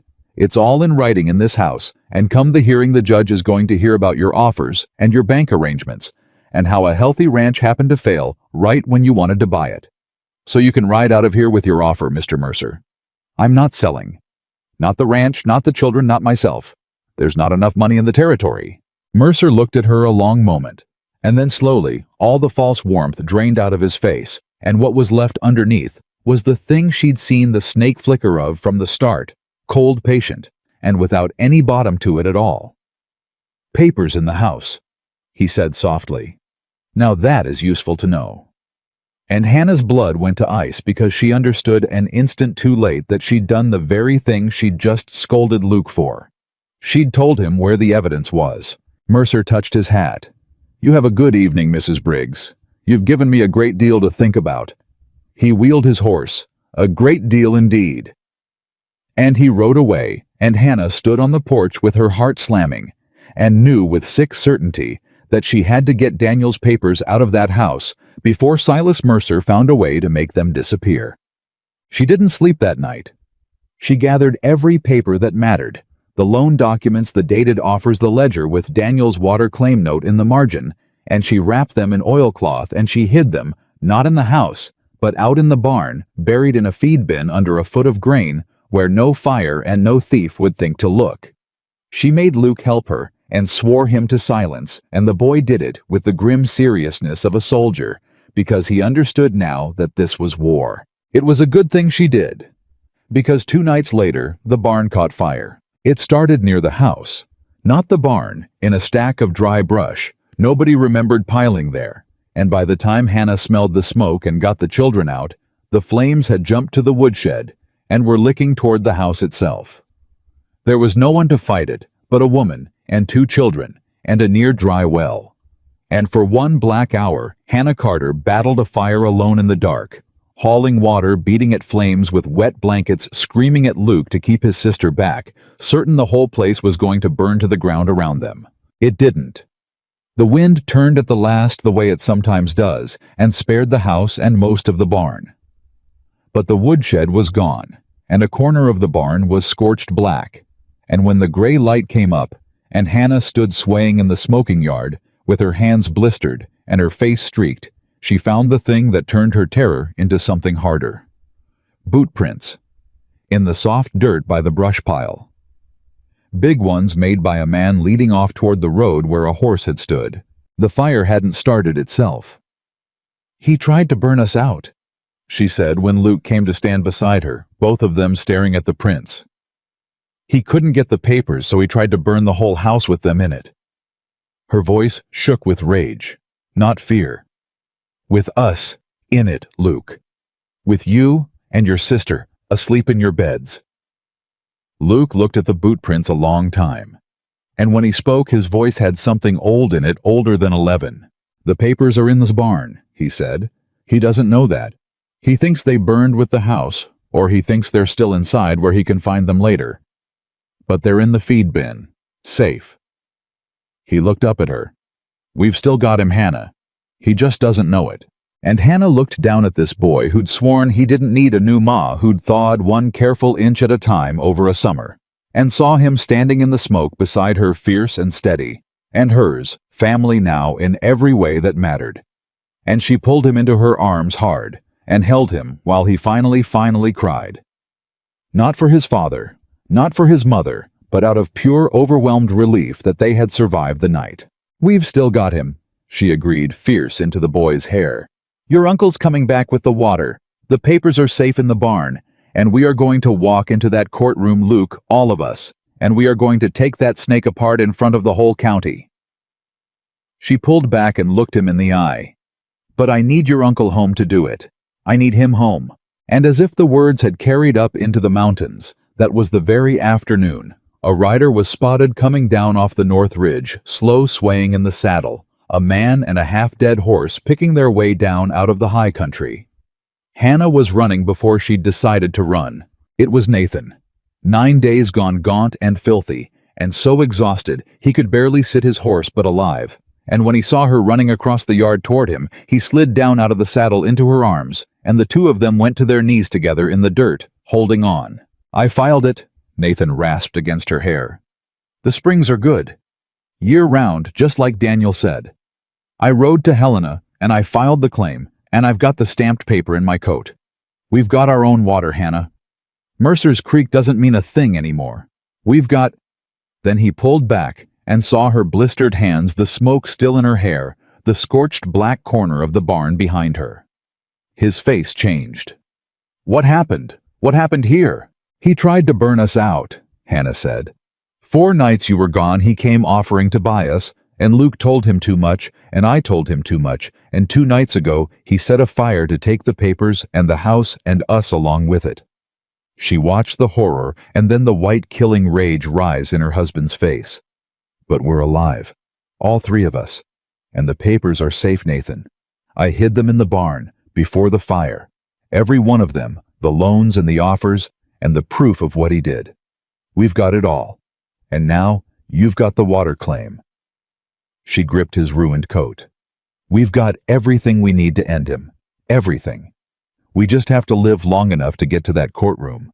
Nathan Briggs knelt in the dirt of his own scorched yard, holding the wife he'd married to beat a deadline, and would now die to protect, and looked past her at the black mark on his barn, where a rich man had tried to murder his family in their sleep. And something in him, the last quiet patient thing, finally went cold and hard and certain. "He won't get another chance," Nathan said. "I swear it on Daniel's grave. Silas Mercer has burned the last thing he's ever going to burn of mine." Nathan's vow hung in the smoking yard. And then there was no more time for vows, only the 3 weeks left before the hearing and a family that had to turn fear into a fight. The first thing they did was refuse to be afraid alone. Hannah had learned something over a summer of sewing for women who never asked her to stay for supper. She'd learned that a town is full of quiet people nobody listens to, and that quiet people see everything. So the morning after Nathan came home while he slept, the dead sleep of a man who'd ridden 9 days, Hannah hitched the wagon and drove into Dry Creek and started knocking on doors. Not the saloon, not the bank, the back doors, the kitchen doors, the doors of the ranch wives. "I'm Hannah Briggs," she said to woman after woman. "Silas Mercer tried to burn my children in their beds 3 nights ago. And I think some of you have your own stories about that man, the kind you've been too scared to say out loud." She was right. She found Martha Coombs, whose husband had sold to Mercer cheap after his fences kept getting cut and his water kept going bad. She found old Mrs. Petrie, whose son had taken a Mercer loan through Dunmore's bank and lost everything when the terms changed overnight. She found a half-dozen women who'd watched their families squeezed by the same slow, strangling hand, and who'd kept quiet because quiet was how you survived next to a man like Mercer. "He's done it to all of us." Martha Coombs set her mouth tight. "But there's never been any proof. It's always legal. It's always just bad luck, bad weather, a loan that came due. You can't take bad luck to a judge." "I can," Hannah said. "Because my husband's brother wrote it all down before he died, and he didn't know what he had. The dates, the offers, the banknotes called early every one time to a Mercer offer the very next week. It's a pattern, Martha, and a pattern's not bad luck. A pattern's a plan." She leaned forward. "I've got Daniel Briggs's papers proving what Mercer did to our ranch, but one ranch is a story. A dozen ranches is a conspiracy. If you ladies will stand up and tell the judge what happened to your families, same bank, same man, same pattern, then it's not my word against his anymore. It's the whole valley's." The kitchen went quiet. The women looked at each other. "He'll ruin whoever testifies," Mrs. Petrie said softly. "He's ruined folks for less." "He's already ruining you," Hannah said. "Slow, one family at a time. The only question is whether you go down quiet the way he likes it, or whether you stand up together all at once where he can't squeeze you one by one." She stood. "I'm not asking you to be brave alone. I'm asking you to be brave together. There's safety in a crowd that a single woman never has. He can burn one barn. He can't burn the whole county's testimony." And one by one, in that kitchen and a dozen others, the quiet women of Dry Creek Valley began to say yes. While Hannah built her army of witnesses, Nathan rebuilt the herd, and Luke did a thing nobody asked him to do. The boy had heard every word of the fight on the porch. He'd heard Mercer talk about bribing his way to what he wanted, heard Hannah say the bank, and Mercer worked together, and somewhere in his grieving, furious 11-year-old head, Luke had decided that grown-ups were too slow and too careful, and that he was going to do something himself. So Luke started watching the bank. He had a child's invisibility. Nobody looks twice at a boy loitering by a hitching post or sweeping a boardwalk for a penny. And over a week of watching, Luke saw something.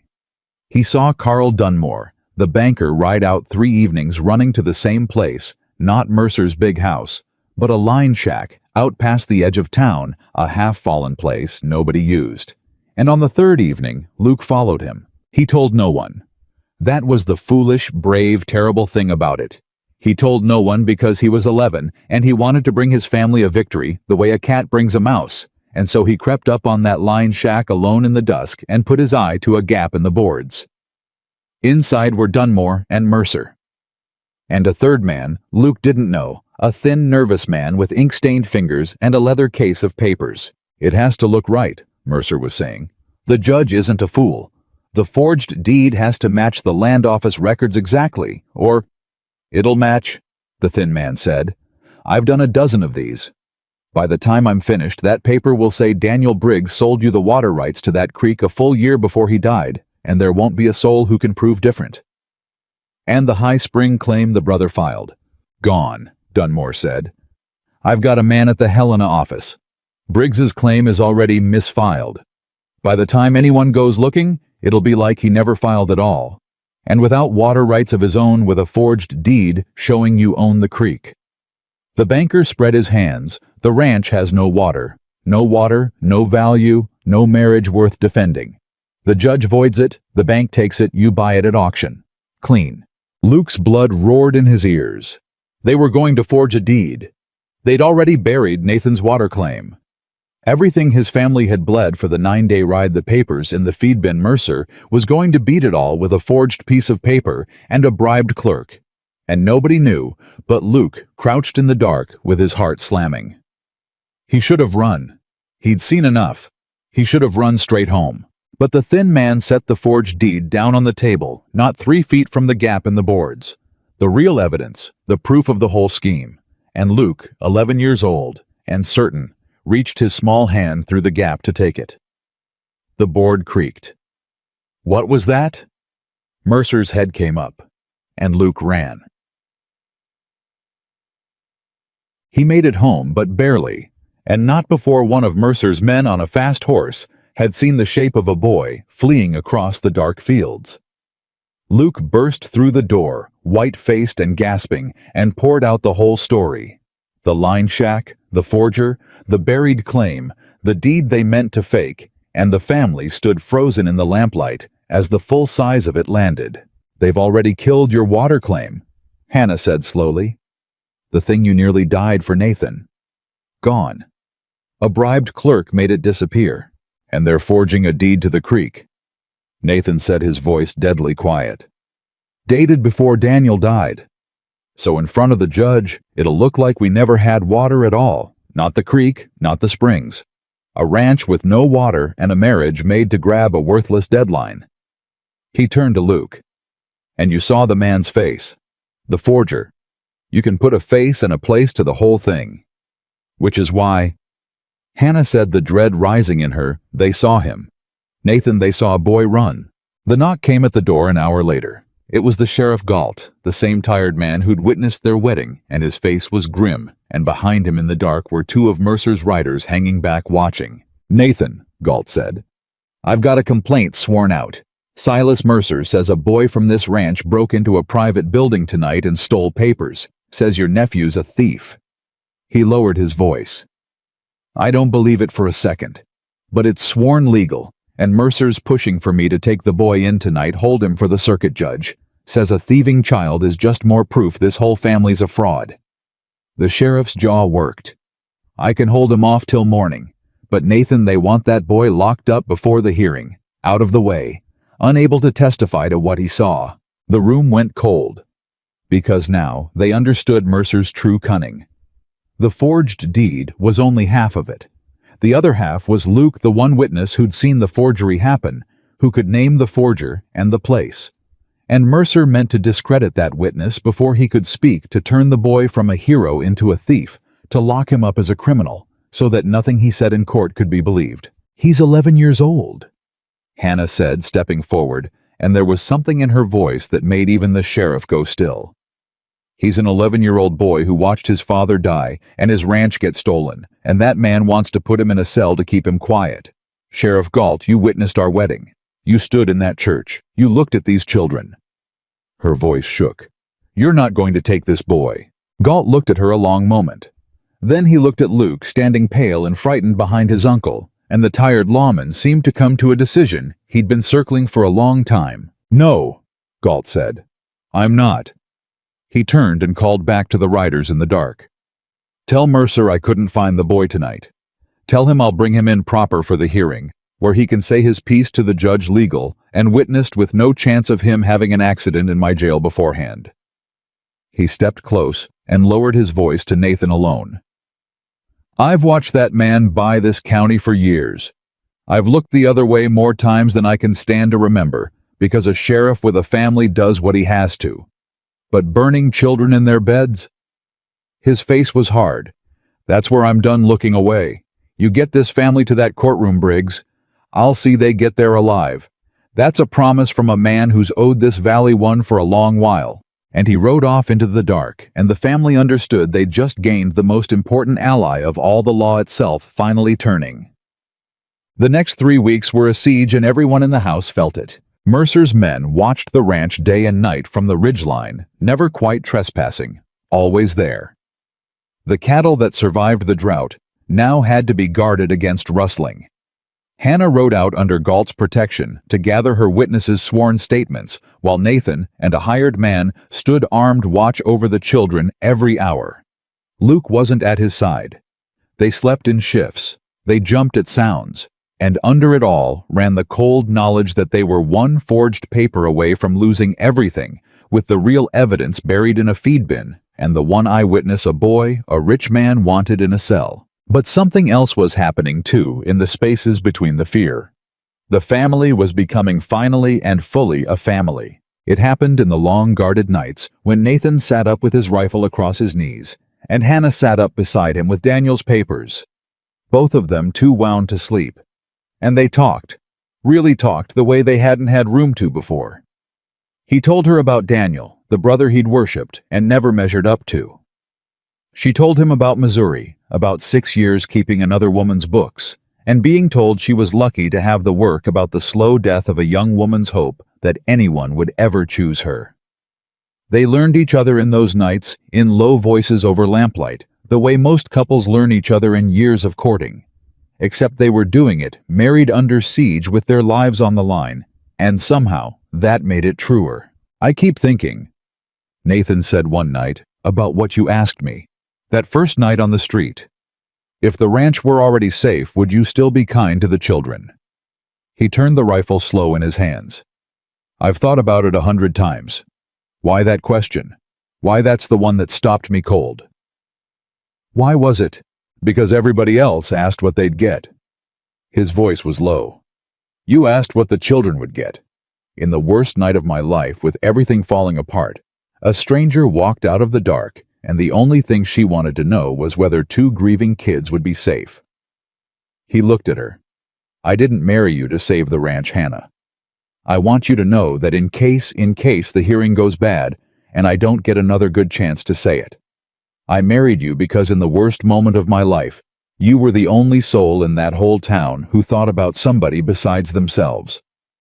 That's not a thing you do for a deadline. That's just who you are. And I'd have married you that night if there'd been no ranch and no will and no deadline at all, because a man would be a fool to let a heart like yours walk back into the dark." Hannah's eyes filled. "You never said. All this time I thought I was your emergency, the thing you grabbed because I was standing there." "You were never my emergency," Nathan said. "You were the one right thing in the worst night I ever lived. I just didn't have the words till now. I'm sorry it took a snake and a fire to shake them loose." And Hannah set down the papers and crossed the small space between them, and for the first time in their strange marriage, she kissed her husband, not a button pressed into a palm, not a forehead in a yard, but a true kiss, freely given by a woman who had finally let herself want the thing she'd been afraid to want. When she pulled back, Nathan's eyes were wet too. "That's the realest marriage in this valley," he said roughly. "Let Mercer's lawyer stand up and call that a fraud." Charter. The hearing came on a gray fall morning, and the whole valley came with it. The courtroom was a converted church, and it was packed to the walls, not just with Mercer's men and bank clerks, but with every ranch wife Hannah had gathered, every family that had been squeezed, every quiet person who'd decided that this was the day they stopped being quiet. Mercer arrived with 3 lawyers in city suits and a confidence that filled the room. He'd buried the water claim. He had his forged deed. He had a sworn complaint against a thieving boy. He had, by his own measure, already won. The circuit judge was a lean old man named Harlan Voss, with cold eyes and 40 years of watching men lie to his face, and he ran his court with the patience of a man who'd seen every trick there was. Mercer's lead lawyer opened with the marriage. He painted it ugly, and he painted it well, a desperate bachelor, a spinster seamstress. Nobody wanted a wedding rushed through in the dark an hour before a deadline. No courtship, no ring, no love. "A transaction, Your Honor," he said. "A fraud dressed in a wedding gown. This was never a marriage. It was a lie told to a bank, and the law does not honor lies." Then he produced the deed. He laid it before Judge Voss with a flourish. A deed dated 14 months back, signed in what looked exactly like Daniel Briggs' hand transferring the creek water rights to Silas Mercer for a fair sum. "The ranch has no water of its own, Your Honor. The creek belongs to my client and has for over a year. This family has been squatting on a worthless, waterless property lying to a bank to hold land they cannot even sustain. There is nothing here to defend. No water, no marriage, no truth." The room murmured. It was a good forgery. It looked real. And the buried claim meant Nathan couldn't produce his spring rights to counter it. The Helena office would show nothing, because a bribed clerk had made it show nothing. For a moment it looked like Mercer had won. And then Hannah Briggs stood up. "Your Honor," she said, "may a woman who keeps better books than that man's forger speak." Judge Voss looked at her over his spectacles. "This is a court, Mrs. Briggs, not a sewing circle. But it's also my court, and I'll hear who I please. Stand and speak." What followed the valley would talk about for 30 years. Hannah Carter.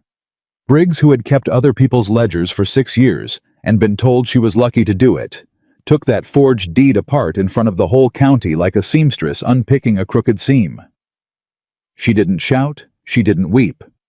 She laid Daniel's real papers on the table beside the forgery one at a time in her plain, steady voice, and she made the lie come undone in the light. "This deed is dated the 4th of June last year," she said. "Daniel Briggs's own ledger shows he was in Helena that entire week filing on a bad loan. Here's the bank's own stamp. Mr. Dunmore's own stamp, proving Daniel was 100 miles from where this deed says he signed it." She set down the next paper. The signature's close, but Daniel Briggs always crossed his T's low and dragged the tail. You can see it in 40 letters in this desk. The forger crossed them high. A small thing, but forgers are caught by small things.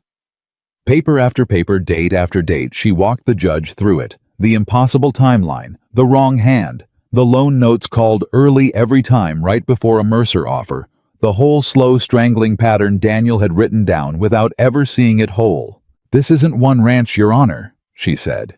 "It's a dozen." And one by one, the ranch wives stood up in that packed room.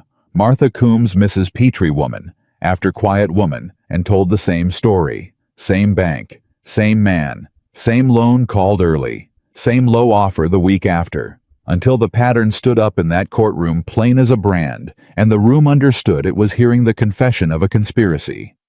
Mercer's lawyer surged up. "This is conjecture-forged sympathy. The woman is a known." "The woman," Judge Voss said coldly, "is doing your client's bookkeeping better than he'd like." "Sit down." "Mrs. Briggs, the forged deed is a serious charge. Can you prove who made it?" And Hannah said, "No, Your Honor, but my son can." She turned. "Luke." The boy stood up. He was 11, and his voice shook, and Mercer's lawyers had sworn out a complaint calling him a thief. But Sheriff Galt stood at the back of the room with his arms crossed and his eyes on Mercer. And Luke told the court what he had seen. The line shack. The thin man with ink-stained fingers and a leather case. The words he'd heard through the gap in the boards. The forged deed has to match the records exactly, and the bribed clerk in Helena, and the buried spring claim. He pointed across the room at the thin, nervous man Mercer's people had been foolish enough to bring, and he said, "That's him. That's the man who said he'd done a dozen of these. I saw his face. I'd know it anywhere." The forger went white. And a guilty man's face, the judge had learned in 40 years, is its own kind of testimony. But it was Emily who finished it. The little girl, 6 years old, had been sitting on Hannah's lap through the whole long, terrible morning. And in a silence while the judge studied the papers, in the clear, carrying voice of a child who doesn't know you're supposed to wait to be asked, Emily said, "Mama came because she loved us before she loved Daddy." The whole courtroom turned. "She came in the dark," Emily said to the judge, to everyone simple and certain. "And she asked Uncle Nathan if he'd be kind to us even if the ranch was safe. She asked about us first, before the money. Nobody asks about us first." Her small hand found the tin button on the string at Hannah's throat. "He married her with a button 'cause they didn't have a ring. And she sits up at night fixing our clothes when she thinks we're asleep. That's not a lie, mister." She looked at Mercer's lawyer with a child's terrible honesty. "My mama's not a lie. She's the realest thing we got." And in that converted church, in front of the whole valley, grown men looked at the floor, and ranch wives wept openly, and Judge Harlan Voss, 40 years on the circuit, took off his spectacles and pressed his hand over his eyes for a long moment before he could speak. When he did, his voice was rough. "In 40 years, he said, I have heard every lie a man can tell to take another man's land. I believe I have just heard the truth instead, and I find I'd forgotten what it sounds like." He set down his spectacles. "This court finds the deed presented by Silas Mercer to be a forgery, and refers the matter along with the testimony regarding the Helena Land Office and the pattern of fraud against this valley's families to the territorial prosecutor for criminal charges." The gavel came down hard. As to the marriage of Nathan and Hannah Briggs, he looked at the family, at the button, at the children. "I have rarely seen one more real. The marriage is valid. The will's condition is met. The ranch belongs to the Briggs family free of the bank's claim, and the high spring water rights filed by Nathan Briggs are hereby ordered restored to the record. This court is adjourned." The room erupted. Mercer was on his feet, his lawyers grabbing for papers, and Sheriff Galt was already moving toward him with 2 deputies, and the forger was trying to bolt, and finding the door blocked, and the whole long siege broke at once into chaos and justice, and the roar of a valley that had finally, after years, fought back and won. They didn't go home right away. Outside the courthouse in the cold, bright fall morning, the family stood in a knot while the valley swirled around them, neighbors gripping Nathan's hand, ranch wives embracing Hannah, Luke being clapped on the back by men 3 times his size, who called him brave, Emily riding high on Nathan's shoulders, surveying it all like a small queen. And then the crowd thinned, and the 4 of them were alone for a moment on the courthouse steps, and Nathan did a thing that surprised everyone, including himself. He took Hannah's hands. And he said very quietly, so only she could hear, "It's over. The ranch is safe. The children are safe. Mercer's finished." He swallowed. "Which means the thing I said that first night holds. The danger's past, Hannah. You're free.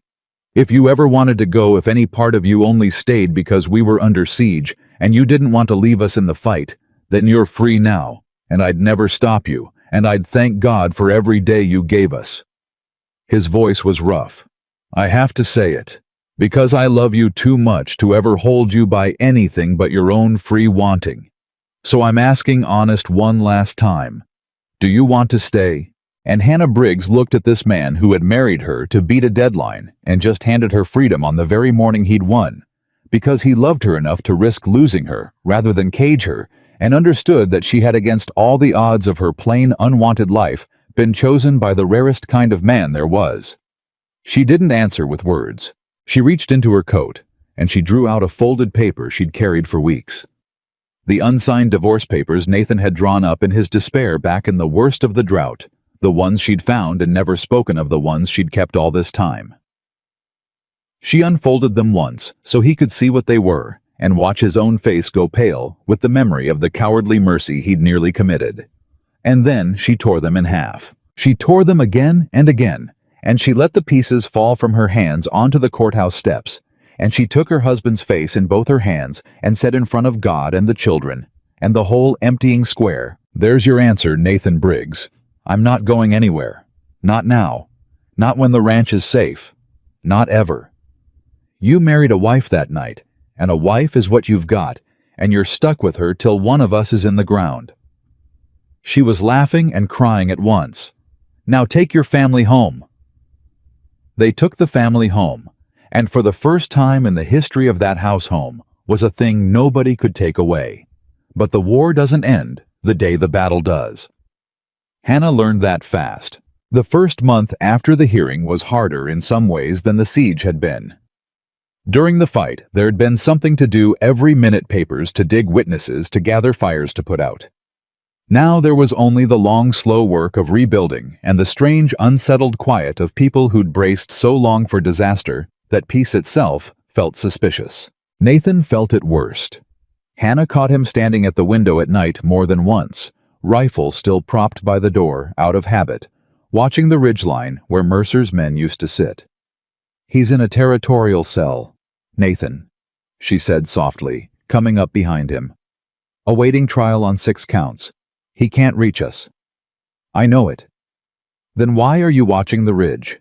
Nathan was quiet a moment. "Because for 2 years I watched my brother lose to that man one piece at a time, and I never could do a thing about it. And now it's over, and we won, and I keep waiting to find out it's not true." He turned from the window. "Daniel should be here for this, Hannah. He fought that snake longer than I did, and he died before he ever got to see him fall. It's not right that I get the ending he earned." Hannah took his hand. "He's not here, but his children are, and they got to grow up free because of papers he kept and a fight he started. You didn't steal his ending, Nathan. You finished it for him. That's the most a brother can do." Nathan looked at her a long moment. Then he set the rifle in the closet, not by the door, and shut the closet. And Hannah understood that was its own kind of vow. "All right," he said. "All right. No more watching the ridge." Mercer's trial came in the dead of winter, and it ended the way Hannah had promised the ranch wives it would. The territorial prosecutor had everything: Daniel's papers, Hannah's reconstruction of the pattern, the forger who turned state's evidence the moment he understood Mercer wouldn't save him, the bribed Helena clerk, and Dunmore the banker, who folded entirely and traded testimony for mercy. One by one, the men who'd squeezed a valley for years stood in a courtroom and watched their slow, careful conspiracy laid bare by a seamstress's bookkeeping and a boy's good eyes. Silas Mercer was convicted on every count. His land was broken up and sold, much of it returned to the very families he'd cheated at fair prices by order of the court. The man who'd waited 2 patient years to swallow the whole valley went to the territorial prison instead. And the day the verdict came down, the bell of the little church in Dry Creek rang for an hour, not for a wedding or a funeral, but just because the valley needed to hear something ring out free. Luke heard about the verdict standing in the ranch yard, and he didn't cheer. He just got very still, and then he walked off by himself toward the rise where his father was buried, and Nathan moved to follow him, but Hannah put a hand on his arm. "Let him go," she said quietly. "He's got something to tell his pa." And the boy stood at his father's grave a long time in the cold, and nobody ever knew exactly what he said. But he came back down the rise with his shoulders different lighter, the way a person's shoulders get when they've finally set down a thing they've been carrying too long. "I told him we won," was all Luke said at supper. "I told him Mercer's in prison, and the ranch is ours, and Hannah took the deed apart in court like it was nothing." He looked at Hannah. "I told him Pa would have liked you, that you keep his ways, the salt in the coffee and all." His voice went rough the way an 11-year-old's does when he's fighting it. "I told him he didn't have to worry about us anymore, 'cause we got a ma again." The table went very still. It was the first time. In all the months through the fire and the siege and the courtroom, Luke had never once called Hannah that word. He'd said Hannah, he'd said she, he'd come 1,000 miles from the boy who'd said, "We don't need a new ma" on the dark street the night they met. But he'd never said the word itself. He said it now and then. He stared hard at his plate, terrified of what he'd done. Hannah didn't make a fuss. She understood the boy too well for that, understood that the worst thing she could do was turn his gift into a scene. So she just reached over, casual as anything, and put the biggest piece of meat on his plate the way she had the first morning, and said in a voice that only shook a little, "Eat your supper, Luke. You worked hard today." But under the table, Nathan found her hand and held it, and they didn't let go through the whole meal, and that was how the four of them became fully and finally, and without anyone having to announce it, a family. Spring came, and the ranch came back to life the way the country does after a hard winter, all at once, green and loud and impossible to keep up with. The high spring water was the making of them. Nathan ran a line down from the mountain claim Daniel had dreamed of, and he never had to file, and Briggs Ranch had water that didn't depend on any creek or any neighbor or any rich man's goodwill. The cattle that survived the drought bred strong. Nathan, who'd called himself only half the cattleman his brother was, turned out to be a better one than he knew now that he had a wife keeping the books so honest and tight that no banker would ever squeeze them again. And the town, which for 3 years had not known Hannah Carter's name, learned the name of Hannah Briggs. She kept sewing. She'd never give that up. It was in her hands. But now the women who came to her came as friends, came to sit at her table and drink her salt-cut coffee. Came because the plain seamstress nobody had asked to stay for supper had walked into the courthouse and taken down the most powerful man in 3 counties with nothing but other people's ledgers and her own steady voice. They asked her advice now. They named her godmother to their babies.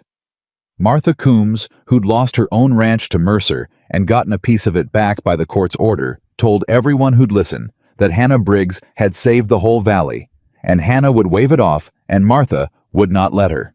"You don't get to do that," Martha told her once sharp. "You don't get to make yourself small anymore, Hannah. I watched you stand up in that church, and I watched a dozen of us find our spines because you found yours first. You spent your whole life being nobody's first choice.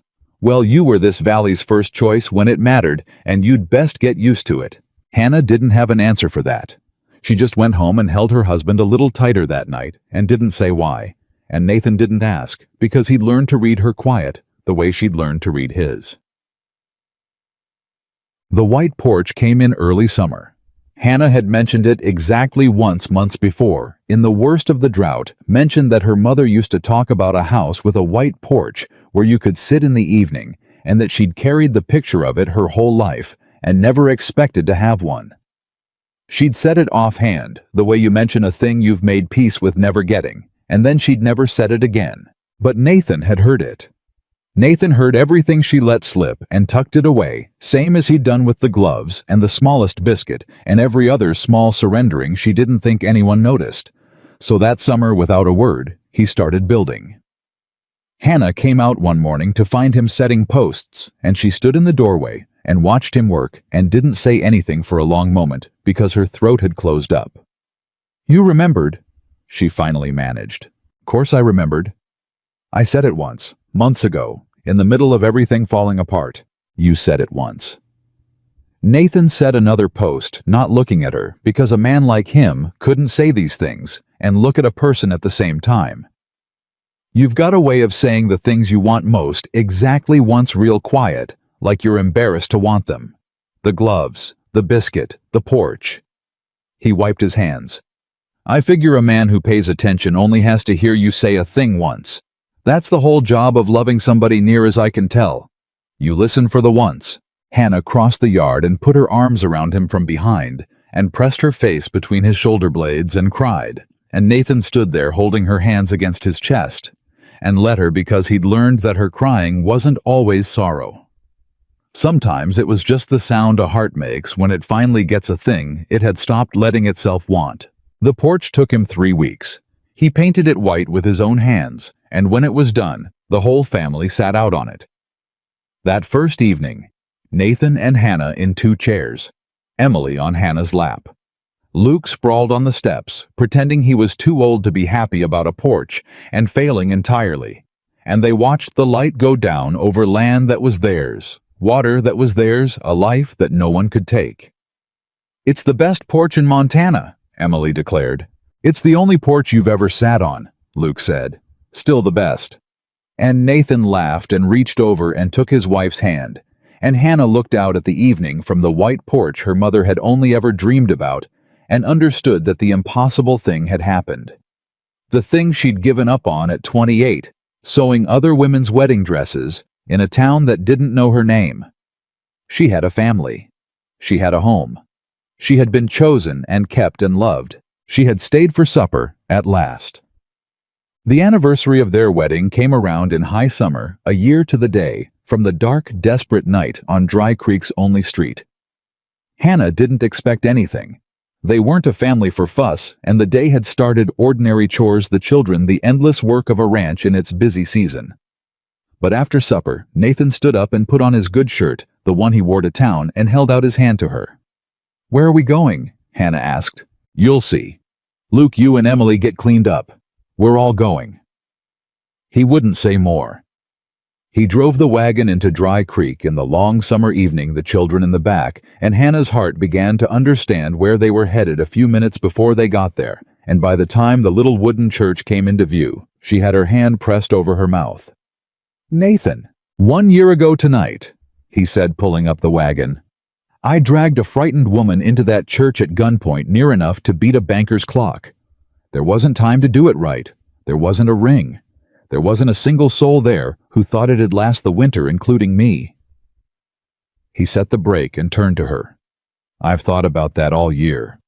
How you deserved better than a wedding in the dark with a tin button and a sleepy sheriff.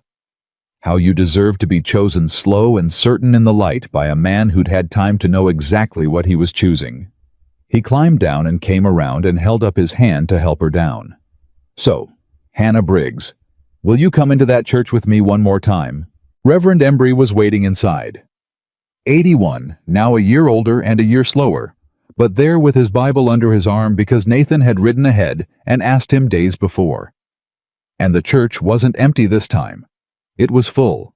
The ranch wives were there, Martha Coombs, and Mrs. Petrie, and a dozen others, and Sheriff Galt in his good coat, and half the valley that owed this family its freedom, all of them squeezed into the pews, all of them smiling, all of them in on a secret that Hannah was only now understanding. "I don't—" Hannah's voice failed. "Nathan, what is this?" "It's the wedding you should have had," Nathan said. "No deadline, no fear, no frightened children clinging to my coat. No bank waiting to take everything if you say the wrong word." He reached into his pocket and drew out a small thing that caught the last of the evening light, a ring. A real one, gold plain and good.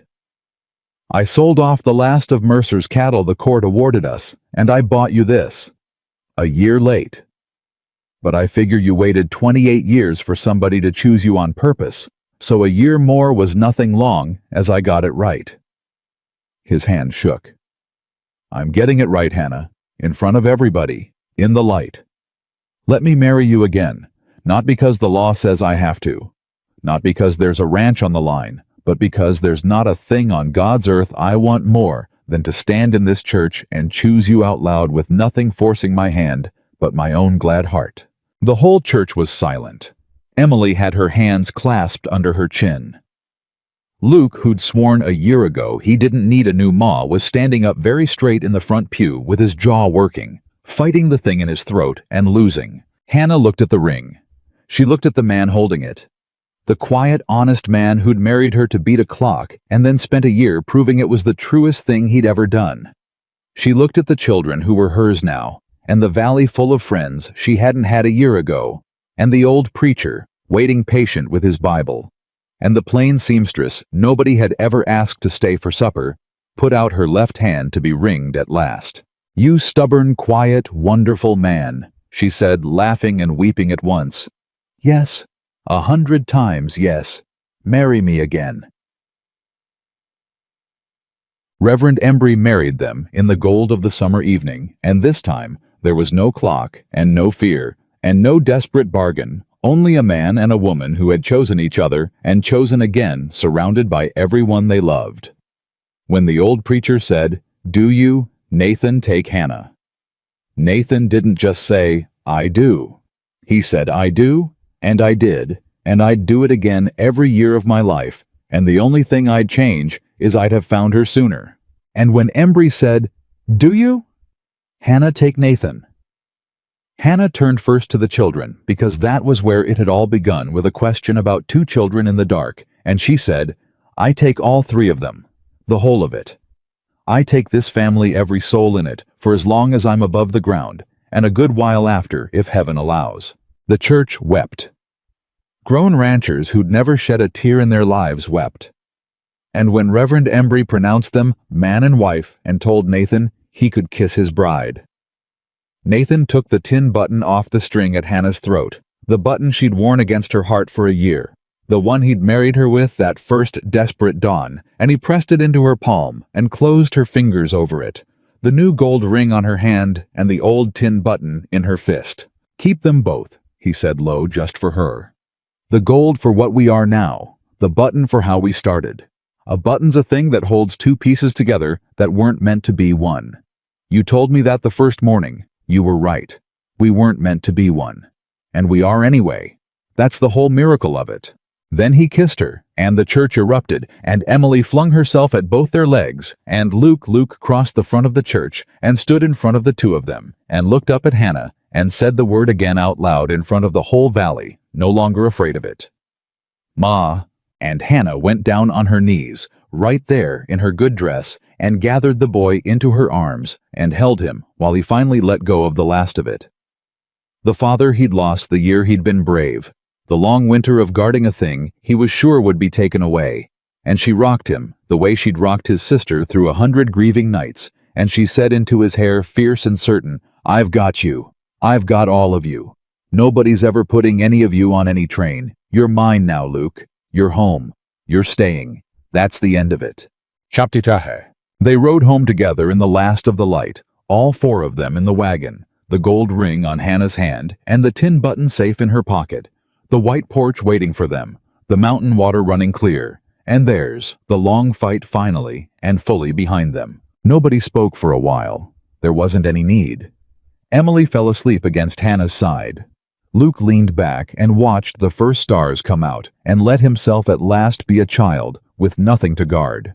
And Nathan drove with one hand and held his wife's hand with the other and felt the whole impossible shape of the year behind them, the death and the deadline, the stranger in the dark, the fire and the forgery and the courtroom, the slow turning of 4 lonely people into one unbreakable thing. "You know?" Hannah said softly, watching the road home unspool in front of them. "I asked you a question that first night, on the street, before I ever said I'd marry you. I remember every word of it. I asked if you'd be kind to the children, even if the ranch were already safe." She turned and looked at him in the dusk. "I've been thinking all this year about why that's the question I asked. Of all the things a sensible woman should have asked a stranger she was about to marry, how much land? What kind of man would I be safe? I asked about 2 children I'd never met." She shook her head slowly. "I think I knew. Somehow standing in the dark listening to a whole town laugh at you, I think some part of me already knew that a man who'd lose everything before he'd lose two grieving kids was a man worth tying my whole life to. I asked about the children, but I think I was really asking about you. Nathan was quiet a long moment. When he spoke, his voice was rough. That night I needed any wife before dawn, he said. Any woman who'd say yes. I'd have married the first soul who agreed to it, and counted myself lucky just to keep the children out of the hands that only wanted the money. That's the cold truth of how it started, and I won't ever dress it up. He brought her hand to his lips. But your one gentle question, the one nobody else in that whole town thought to ask, made me understand there could only ever be one woman for me. Not any wife Hannah. You. It was always going to be you from the second you walked out of that dark and asked the one question that proved your whole heart in a single breath. Hannah laughed through her tears, the same laugh she'd laughed in the church, and she gave him the answer she'd been carrying for a year, the one that closed the circle all the way back to the beginning. And you kept your first promise, she said, through all of it. The drought and the fire and the snake in the black coat. You said you'd be kind to those children, even with everything falling down around you. She squeezed his hand. You were kind. You were kind the whole way through. That's the only promise I ever needed you to keep, and you kept it. Everything else, the love, the ring, the porch, the life, everything else just grew up out of that one kept promise, like a whole field out of a single seed. And Nathan Briggs drove his family home under the first stars of their second wedding night, with the woman he'd married in desperation and chosen in love, beside him and the children who'd made them a family, asleep and safe behind them. And he understood all the way down to the bottom of his honest heart, the thing it had taken a whole brutal, beautiful year to learn. That love is not the grand thing the songs make it out to be. It is not declared in a single shining moment. It is built plank by plank, supper by supper, mended glove by mended glove, kept promise by kept promise. By two people who choose each other in the dark, before they ever dream of choosing each other in the light, and who then keep choosing every ordinary day for the whole length of a life. A stranger had walked out of the dark one desperate night and asked a frightened man if he would be kind. He had said yes. And that single yes, that one gentle question answered true, had built from the ruins of 4 lonely lives the strongest, truest, most unbreakable family the whole Montana Valley had ever known. And not drought, nor fire, nor the richest wicked man in 3 counties, nor death itself had been able to tear it down. They were home. They were whole. They were family. And they always would be.